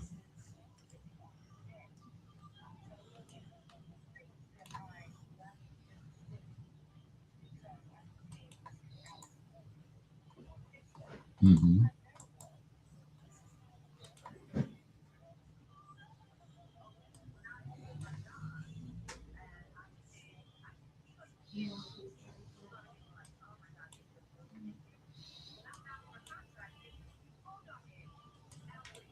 Yes.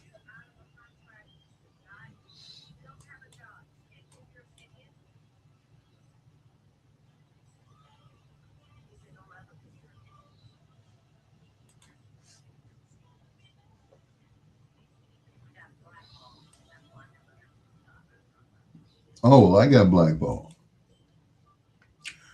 Yeah, I got blackballed by when I left GCI. Yeah, I was blackballed.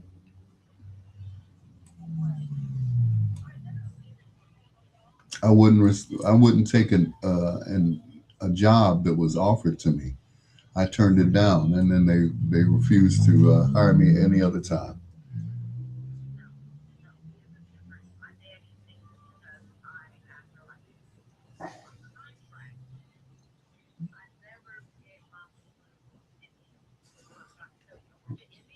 Right. Mm-hmm. Right. Right.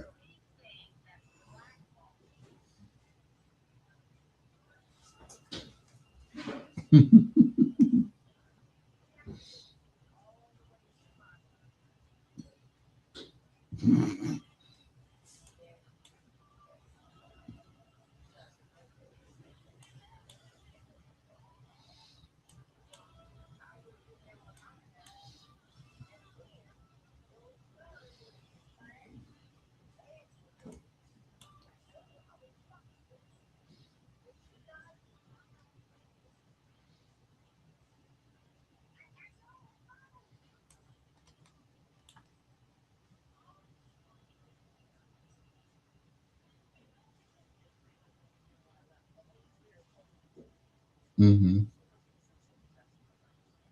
Mm-hmm. Ooh.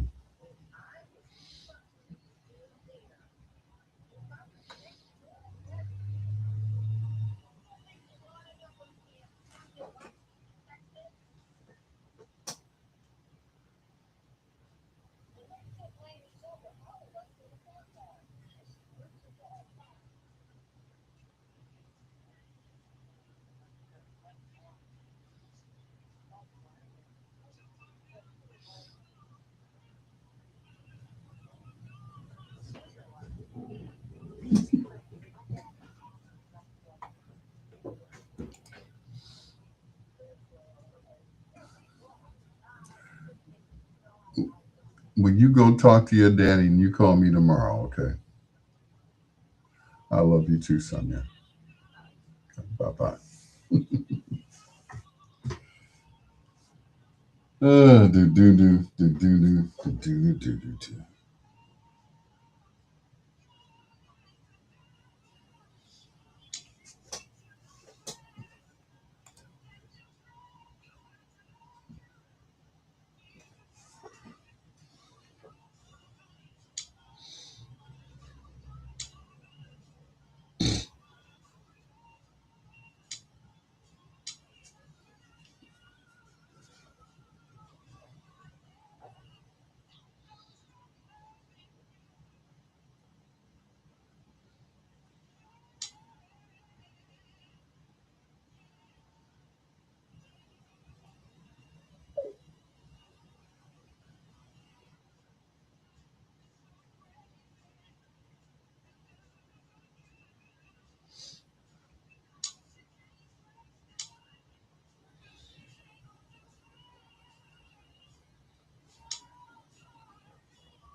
You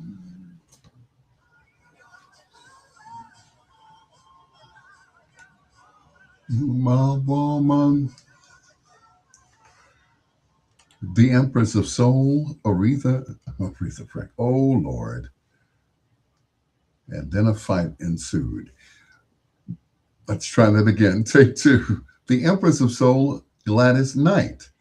If I were your woman, I was thinking about the comment that Diana Ross made about Gladys Knight to Barry Gordy. She said, "Who is this Aretha Franklin sounding bitch?" So Barry called her to the side and said, "Look, you're showing up my act."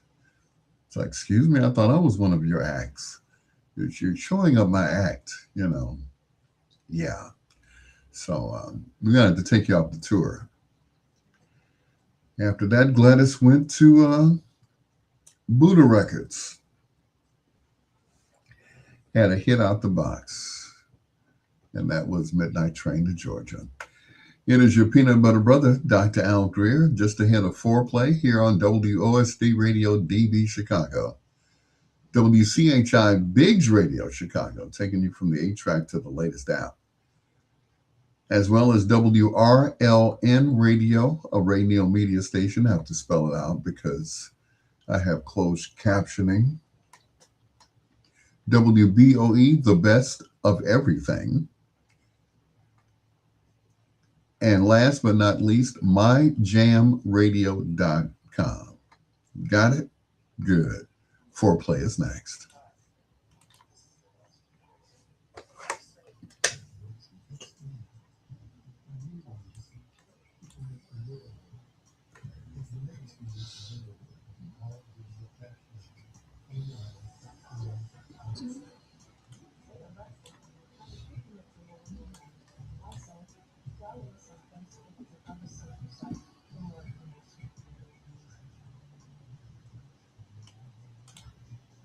U.S. Public Adjusters, a team of licensed public adjusters based in Valparaiso, Indiana, serving clients in Indiana, Illinois, and Michigan. U.S. Public Adjusters' primary role is to advocate for homeowners and business owners who have suffered property damage from events like storms, fires, floods, water leaks, and other disasters. Unlike the adjusters set by the insurance companies, or to minimize payouts, we work your insurance claim settlement. We typically help to conduct a free, thorough inspection of the damage of your property. We document all losses in detail, including hidden or overlooked issues that insurance companies might miss. We handle all the paperwork, estimates, and negotiations with the insurer on your behalf. There's no upfront cost to customers. The service from U.S. Public Adjusters can often result in a significantly higher payout than what clients would receive on their own, helping them rebuild faster and more completely. U.S. Public Adjusters, the superhero fighting the big insurance companies for you. Call 219-219-8772 or email them at officeuspa@gmail.com or go to their website at www.uspaclaims.com. Call us today. We got you. Saturday, March 21st, it's the Biggs Radio Chicago Music Seminar in South Bend, Indiana, hosted by Dinah and Biggs and the entire Biggs Radio Chicago team at the VFW Post 360, 1307 East Jefferson Boulevard in Mishawaka, Indiana. It's $20 in advance, $25 at the door. Special guest performances, cash bar at 8 p.m. For vendor, artist, sponsorship, or banner submissions, please contact Biggs Radio, 773-462-4447. Or just keep listening to Biggs Radio Chicago. This is not a contest, it's for opportunities. The Biggs Radio Chicago Music Seminar in South Bend, Indiana, Saturday, March 21st at 3 p.m. Hosted by Dinah and Biggs and the team. From Biggs Radio Chicago at the VFW Post 360, 1307 East Jefferson Boulevard in Mishawaka, Indiana. Sponsored by Brandon Delk, U.S. Public Adjusters, Biggs Radio Chicago, WOSDRadio.com, Gerald Gray Productions, and the Salvation Army.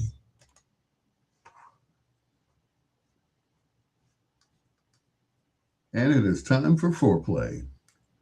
Without further ado, she was born some 69 years ago to Joseph and Christine Mills, raised Baptist and sang gospel music as a child at Brooklyn's Cornerstone Baptist Church, which is where she is from. She's from the Bedford Stuyvesant area, which is the same area that brought us Chris Rock, Tony Rock, and all the rest of the rocks. uh, she had a number one hit. She rose to stardom as Dorothy Gale in the original seven-time Tony Award-winning Broadway run of the musical The Wiz from 1974 to 1979. The song that I'm about to play became a number one U.S. R&B hit and her signature song until she made I've Learned to Respect the Power of Love. In foreplay, we feature the music of Stephanie Mills, who'll be 69 on Sunday.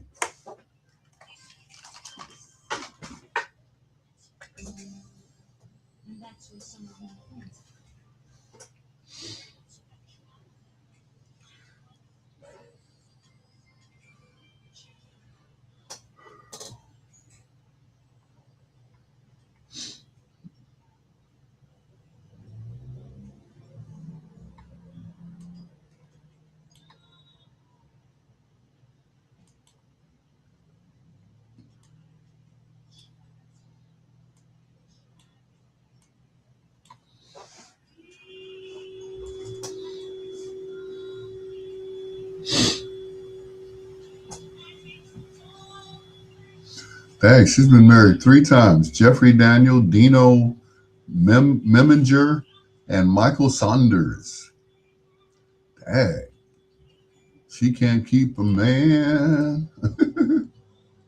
Poor baby. She done had three men's. Well, three husbands. Let's not get it twisted. She's had other men during her career, but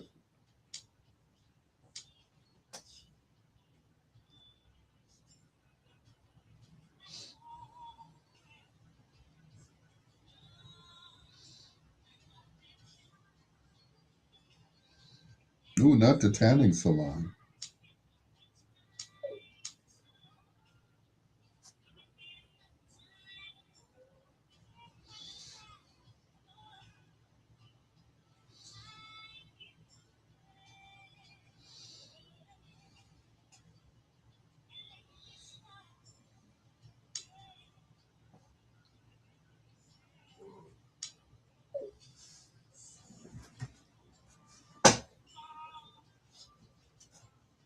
Mm-mm.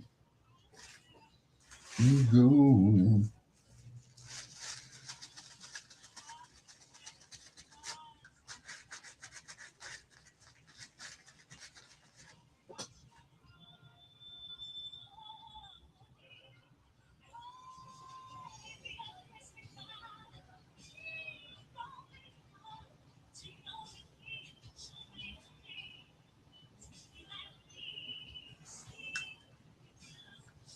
I think I got it.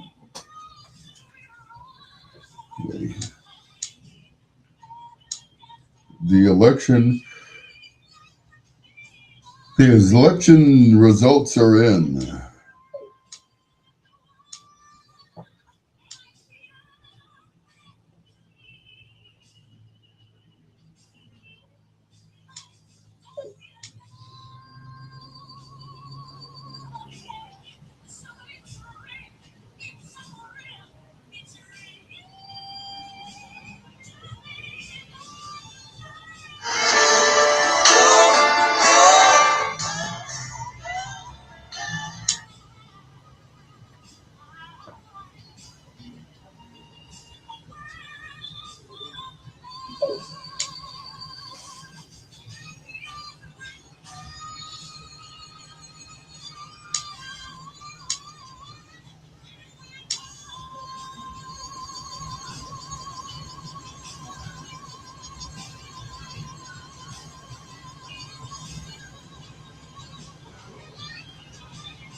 Mm, mm, mm.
All you gotta do.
Mm-mm.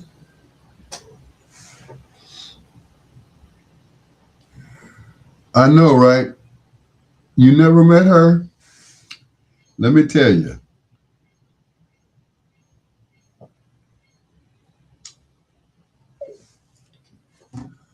I met Stephanie Mills, ooh, years ago when I worked at GCI. At that time, she was just walking down the hallway. No bodyguards, no paparazzi, no nothing. And somebody asked me, "You want to take a picture with Stephanie Mills?" I'm like, "Are you kidding me?" Yeah. Where is she? she was. She had her hands on her hips, like here I am. Oh, she's all of 4'11".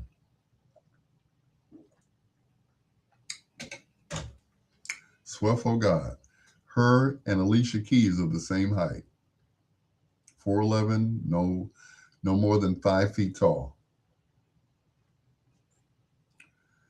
And every night that she performed The Wiz and she did that song Home, there was not a dry eye in the theater.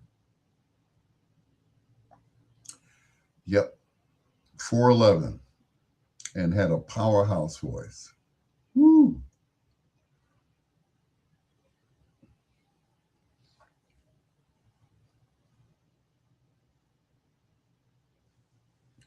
I wished back in the day that I had enough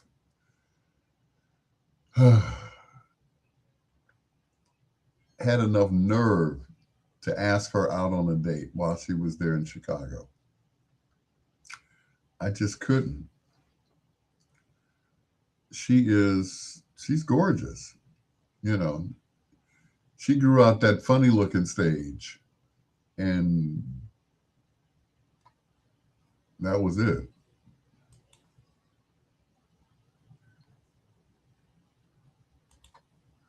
Once she stopped looking like that funny looking kid, got her hair did and everything else and started becoming a lady. She was a little girl at the time, at that time, but she grew out of it. You know, some of us, we don't grow out of it. Some of us still look kind of funny looking. But yeah, she was like, you know, she fine now. She could get it. I saw her on this video with Dion Cole, and she just shut him down. She shut him down. When I say she shut him down, she shut him down. He couldn't say nothing.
Oh shoot!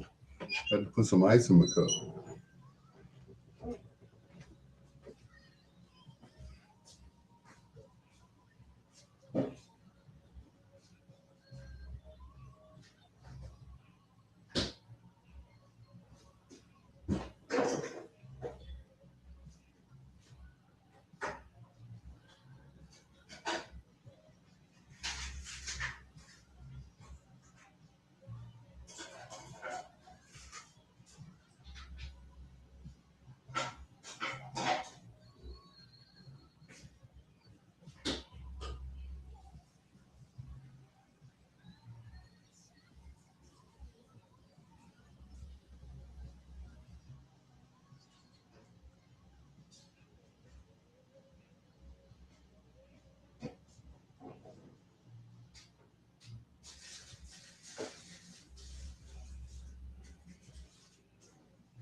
What did you think of that Rob Reiner tribute? And I also know that you also gave Martin Short a shout out too. I mean, it's very hard. These are people, and Rob and Michelle were people that I knew, and they were lovely to me. I was getting to know them better and better. And then you also are aware in these moments that they had this body of work that was just epic. It's very strange to balance the personal with this public, massive body of work. What Billy did was absolutely incredible. He called me a while ago and said that he had this idea and it was so beautiful and we were thrilled that he would do it and to assemble all of those people from Rob's work. I mean, only Billy could pull something like that together. It was beautiful. What did you think of that Rob Reiner tribute? And I also love that you also gave Martin Short a shout out too. I mean, it's very hard. These are people, and Rob and Michelle were people that I knew and they were lovely to me. I was getting to know them better and better. And then you also are aware in these moments that they had this body of work. It was just epic. It's very strange to balance the personal with this public, massive body of work. What Billy did was absolutely incredible. He called me, a while ago and said that he had this idea and it was so beautiful and we were thrilled that he would do it and to assemble all of those people from Rob's work. I mean, only Billy could pull something like that together. It was beautiful.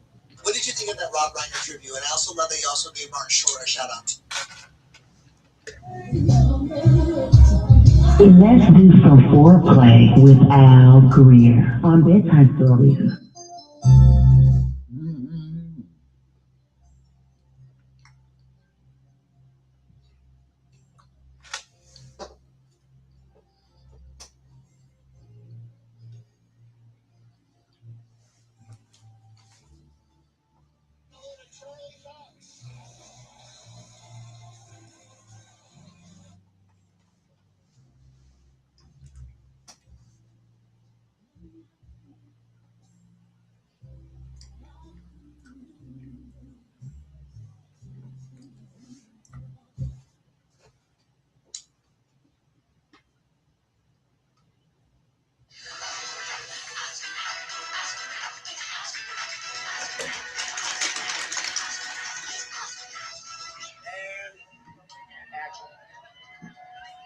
Open it up. Oh, get it. There we go. Just like it back? Yeah, do that snake. There you go. Yeah. And action. Okay. Take two? Yeah. I do a lot of takes. Let's say that. Oh, yeah? For editing. For editing? For which movie? One bottle. One bottle? I give you one bottle. Thank you. Cheers. Thank you. You want another bottle? Yeah, I would give you one too. One bottle after another. Right? Hamlet, yeah, right? Yeah. Here's a Hamlet. Here. It's a ham and a net. Yeah, the ham and a net. Hamlet. A net. Yeah. Have you seen DiCaprio today? I've not seen him yet. I'm waiting to see him. I hear we're wearing the same outfit. You are? Yeah, I heard he stole my style. Why would he do that? I don't know. Jealous, maybe. Exactly. Leo! Leo!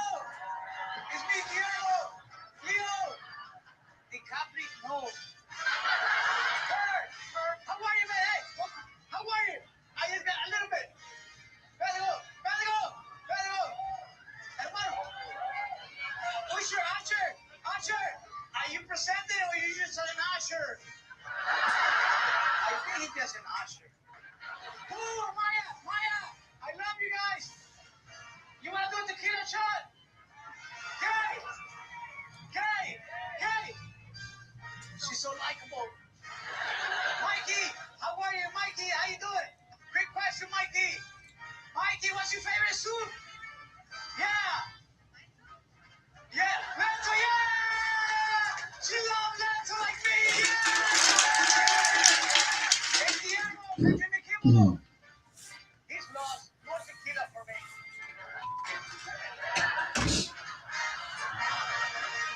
I'm trying to go to the after party. Yeah, I could probably get you into that. Oh, yeah? Yeah. We're going to be +1? Yeah. Yeah, call me, dude. I got to call you. Just text me. Text me. On my cell phone. Yeah, I'll give it to you. I'll give it to you in a minute. All right. Great seeing you. See you at the party today. Well, say your number now. +1. I'll say it out loud. 212 555. All right. Bye. So mysterious. So listen, I've been taking improv classes. Improv? Yeah. You know the rules are that you have to say yes and yeah. Mexicans are the greatest lovers. Oh really? Yeah. It's a good tip. Thank you. You're supposed to say yes and yes and so are Norwegians. Oh yeah? Yeah. We should make a baby together. And no. Hey, you got 2 ties on or? I just learned the word for this. I forget what it's called, but this is more of a scarf. Yeah, listen, you need one more. Please. I can't think of anything better. I feel like I'm united right now. Do you want me to turn around? Oh my God, you did it so well. Right there. I didn't get a full look at it, but it's you naked. Is that what's happening? Yeah. Good.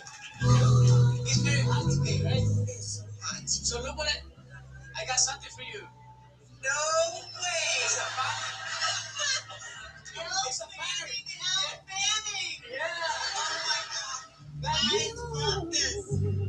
It's the show designed with the lovers in mind. Bedtime stories with Al Greer.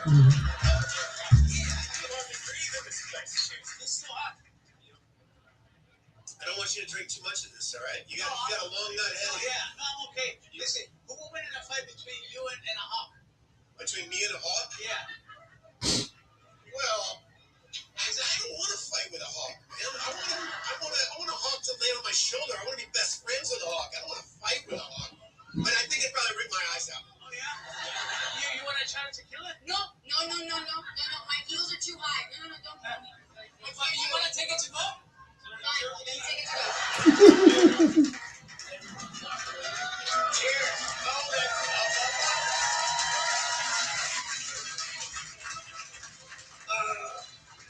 This is exactly what I needed. It's so good, right?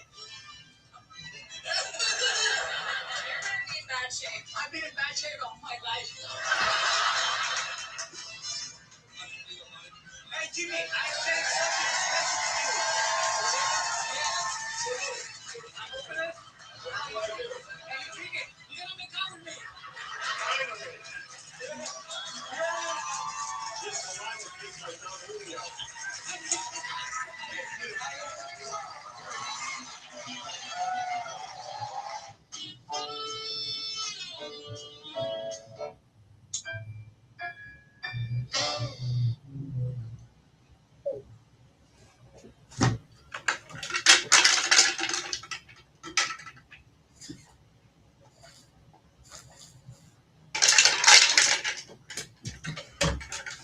Ooh, excuse me.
Wrapping up foreplay on Stephanie Mills. How come you don't call me anymore? That song is a romantic longing with some gospel elements that was written by Prince. Now, it's the B side to 1999, so therefore it was never an A side.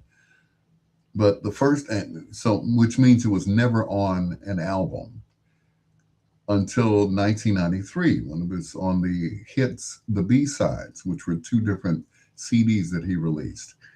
He also later released it on the soundtrack of Girl Six.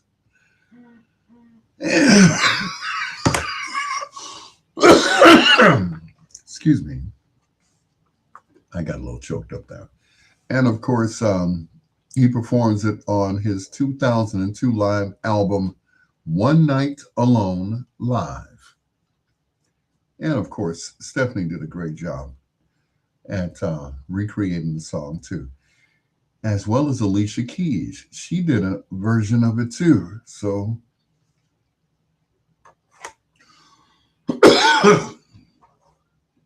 I think we're going to play the original, and then we're going to play Alicia Keys' version.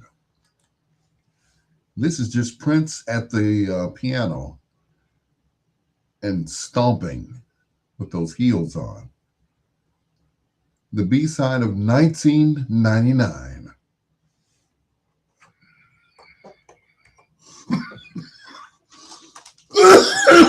Shut up.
Oh, yeah.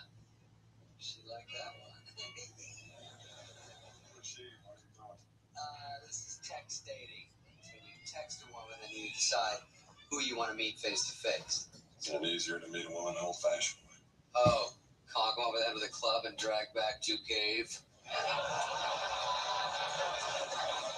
How well do you think you'll text with that thing lodged in your colon? No. Well, it's got Bluetooth, so it gets reception anywhere. I'm liking this one. She's smart. She's laughing at all me jokes. LOL. Laugh out loud. Dude, this thing is great. When I'm getting to know a girl, she can't see me yawning. You're one of those. Ooh, trouble in Paradise? Yeah, she's mad at some woman in the building. I wanted to help fix things. She didn't want me to. When she's upset, I gotta do something. You want my advice? I already know how to download porn. Here's what to do. When Audrey gets mad at you about something, you get even madder about that same something. Why? Because it disarms her, turns the tables. Then suddenly she has to calm you down. Food for thought. She's getting nasty. In privacy, sir?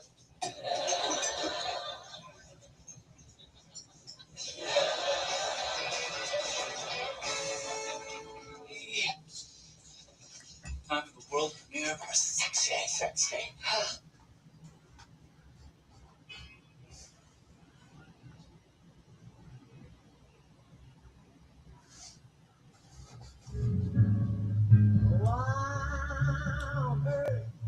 It's the show designed with the lovers in mind. Bedtime Stories with Al Greer.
I asked my husband, when did you get so big?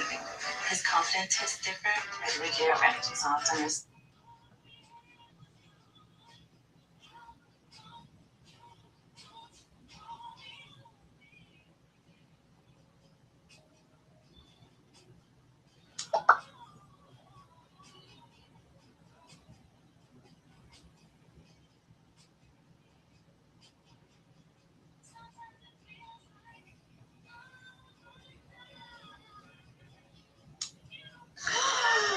oh my goodness, I love this question.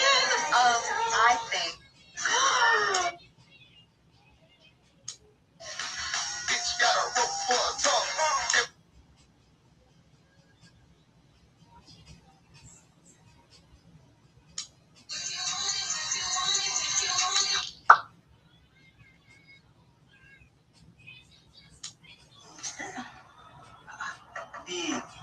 No. Oh, no. Oh, you mean no?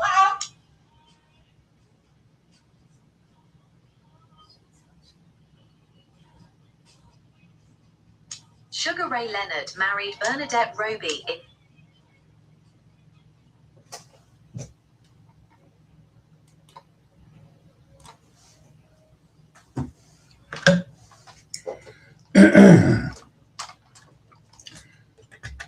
And there they are, the trilogy. How Come You Don't Call Me Anymore? Alicia Keys, Stephanie Mills, and the guy who wrote it, Prince Rogers Nelson, which is originally the B side of 1999. How Come You Don't Call Me Anymore? Alicia Keys, right now, Bedtime Stories. With your peanut butter brother, Dr. Al Greer, almost out of here. I got 15 minutes. Then it's back to bed again. And I don't mind telling you guys, I really don't. I have my best time when I'm asleep. Well, I don't know if I'm having a good time or not. I just know I'm asleep, right? And I have such wonderful dreams. I hate when people call me before noon. Hint, hint, hint. I got to get my nap out. I wake up early in the morning and with nowhere to go at like 7 o'clock in the morning. It's crazy. And then I'm back to bed at about 8:30, 9 o'clock to get up at noon. I have nothing else to do. I have nowhere to go. So that's my whole day. Now, I've had, and like for instance, Friday, I'm going out of town. I'm going to South Bend, Indiana. So I'm definitely going to have to get up early. It's only an hour and a half from here.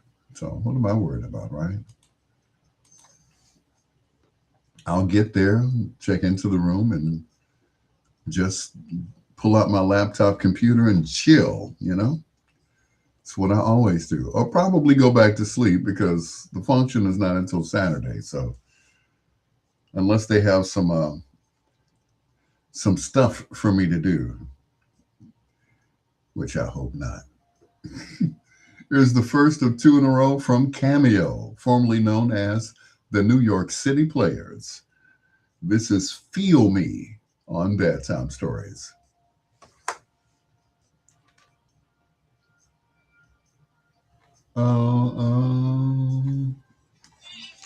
Confused to ditch and back to the bathroom.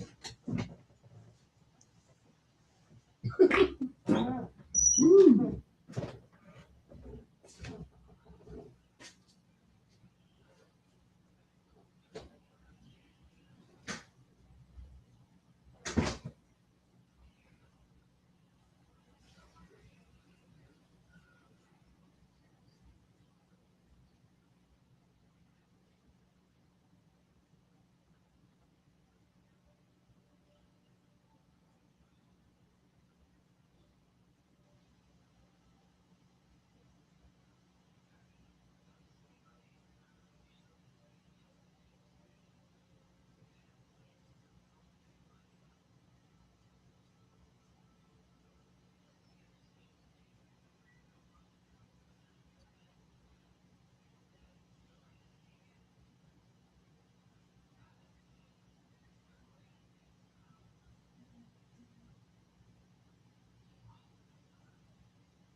Ugh.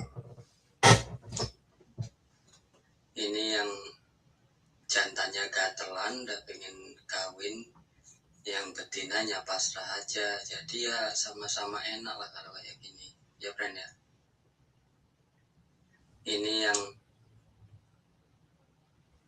Alrighty. Yes, Kimberly Patterson. Yuck, yuck, yuck, yuck. Yuck, yuck, yuck, yuck, yuck.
Mm.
All right, well, why don't we sit down? You're funny. Well, sometimes, but not that one. That one either. I'm having a big cup.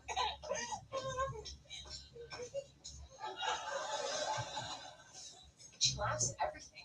I know, what a drag. Thought it was special, but she even laughs at stuff that you say. Funny? No, I know. You know what? In my mind, she was perfect.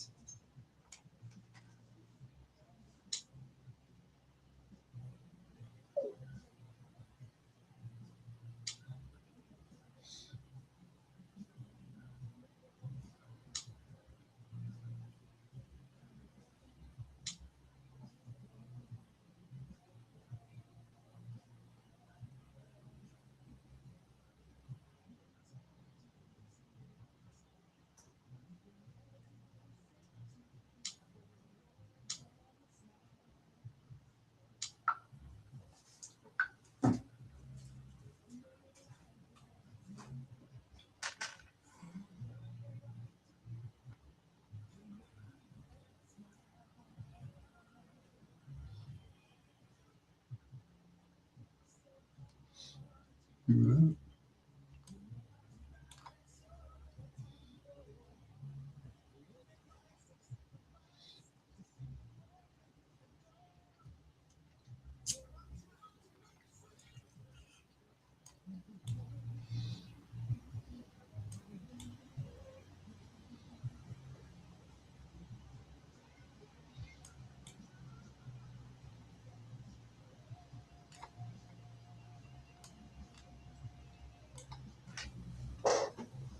Maybe I'll try.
Downtown.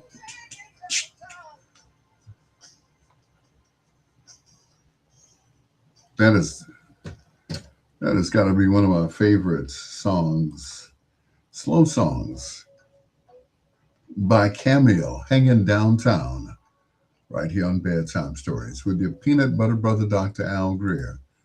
It's my last song of the night from The Whispers from the Bingo album.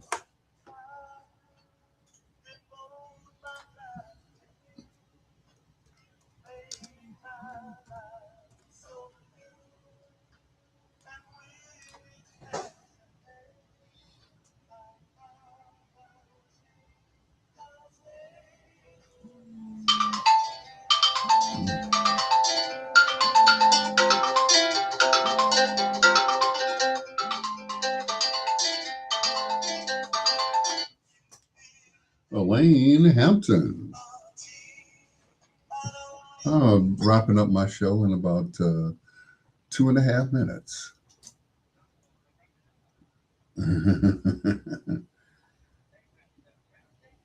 Yeah, I know, right?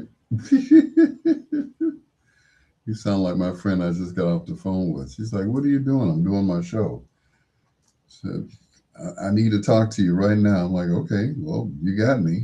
I picked up the phone, so therefore, you know, I didn't send it to the voicemail. What? Okay. I just got one young lady a gig at Gino's out in what is it, Cal Park. So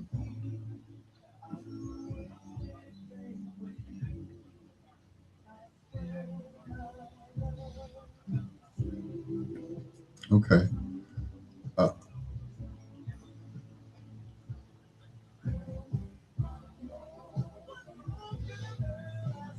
okay. Let me check. Let's see, 9701 Club. They're on Halsted. The other one is in what is that? I want to say Phoenix, Illinois. And my friend is the D&D's bar. So I'll just what? Phoenix is like right next door to like Dalton. Yeah, yeah. Phoenix is only like a block block long. So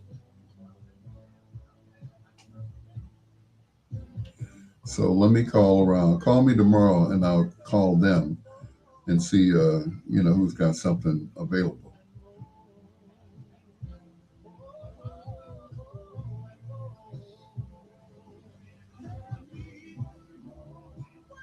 Hmm. But I got you. Okay.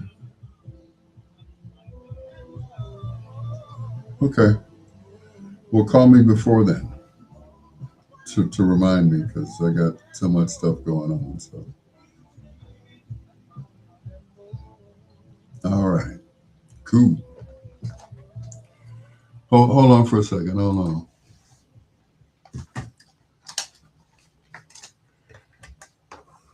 From the Bingo album, The Whispers, What More Can a Girl Ask For? That's going to do it for me, Al Greer. Thank you so much for staying up with me. And I guess we'll do it again tomorrow because tomorrow's Thursday, right? Monday through Thursday. I keep thinking it's Thursday already. Charge it to my head and not to my heart. Till next time, blue skies, green lights, and peace. Good night, Monique.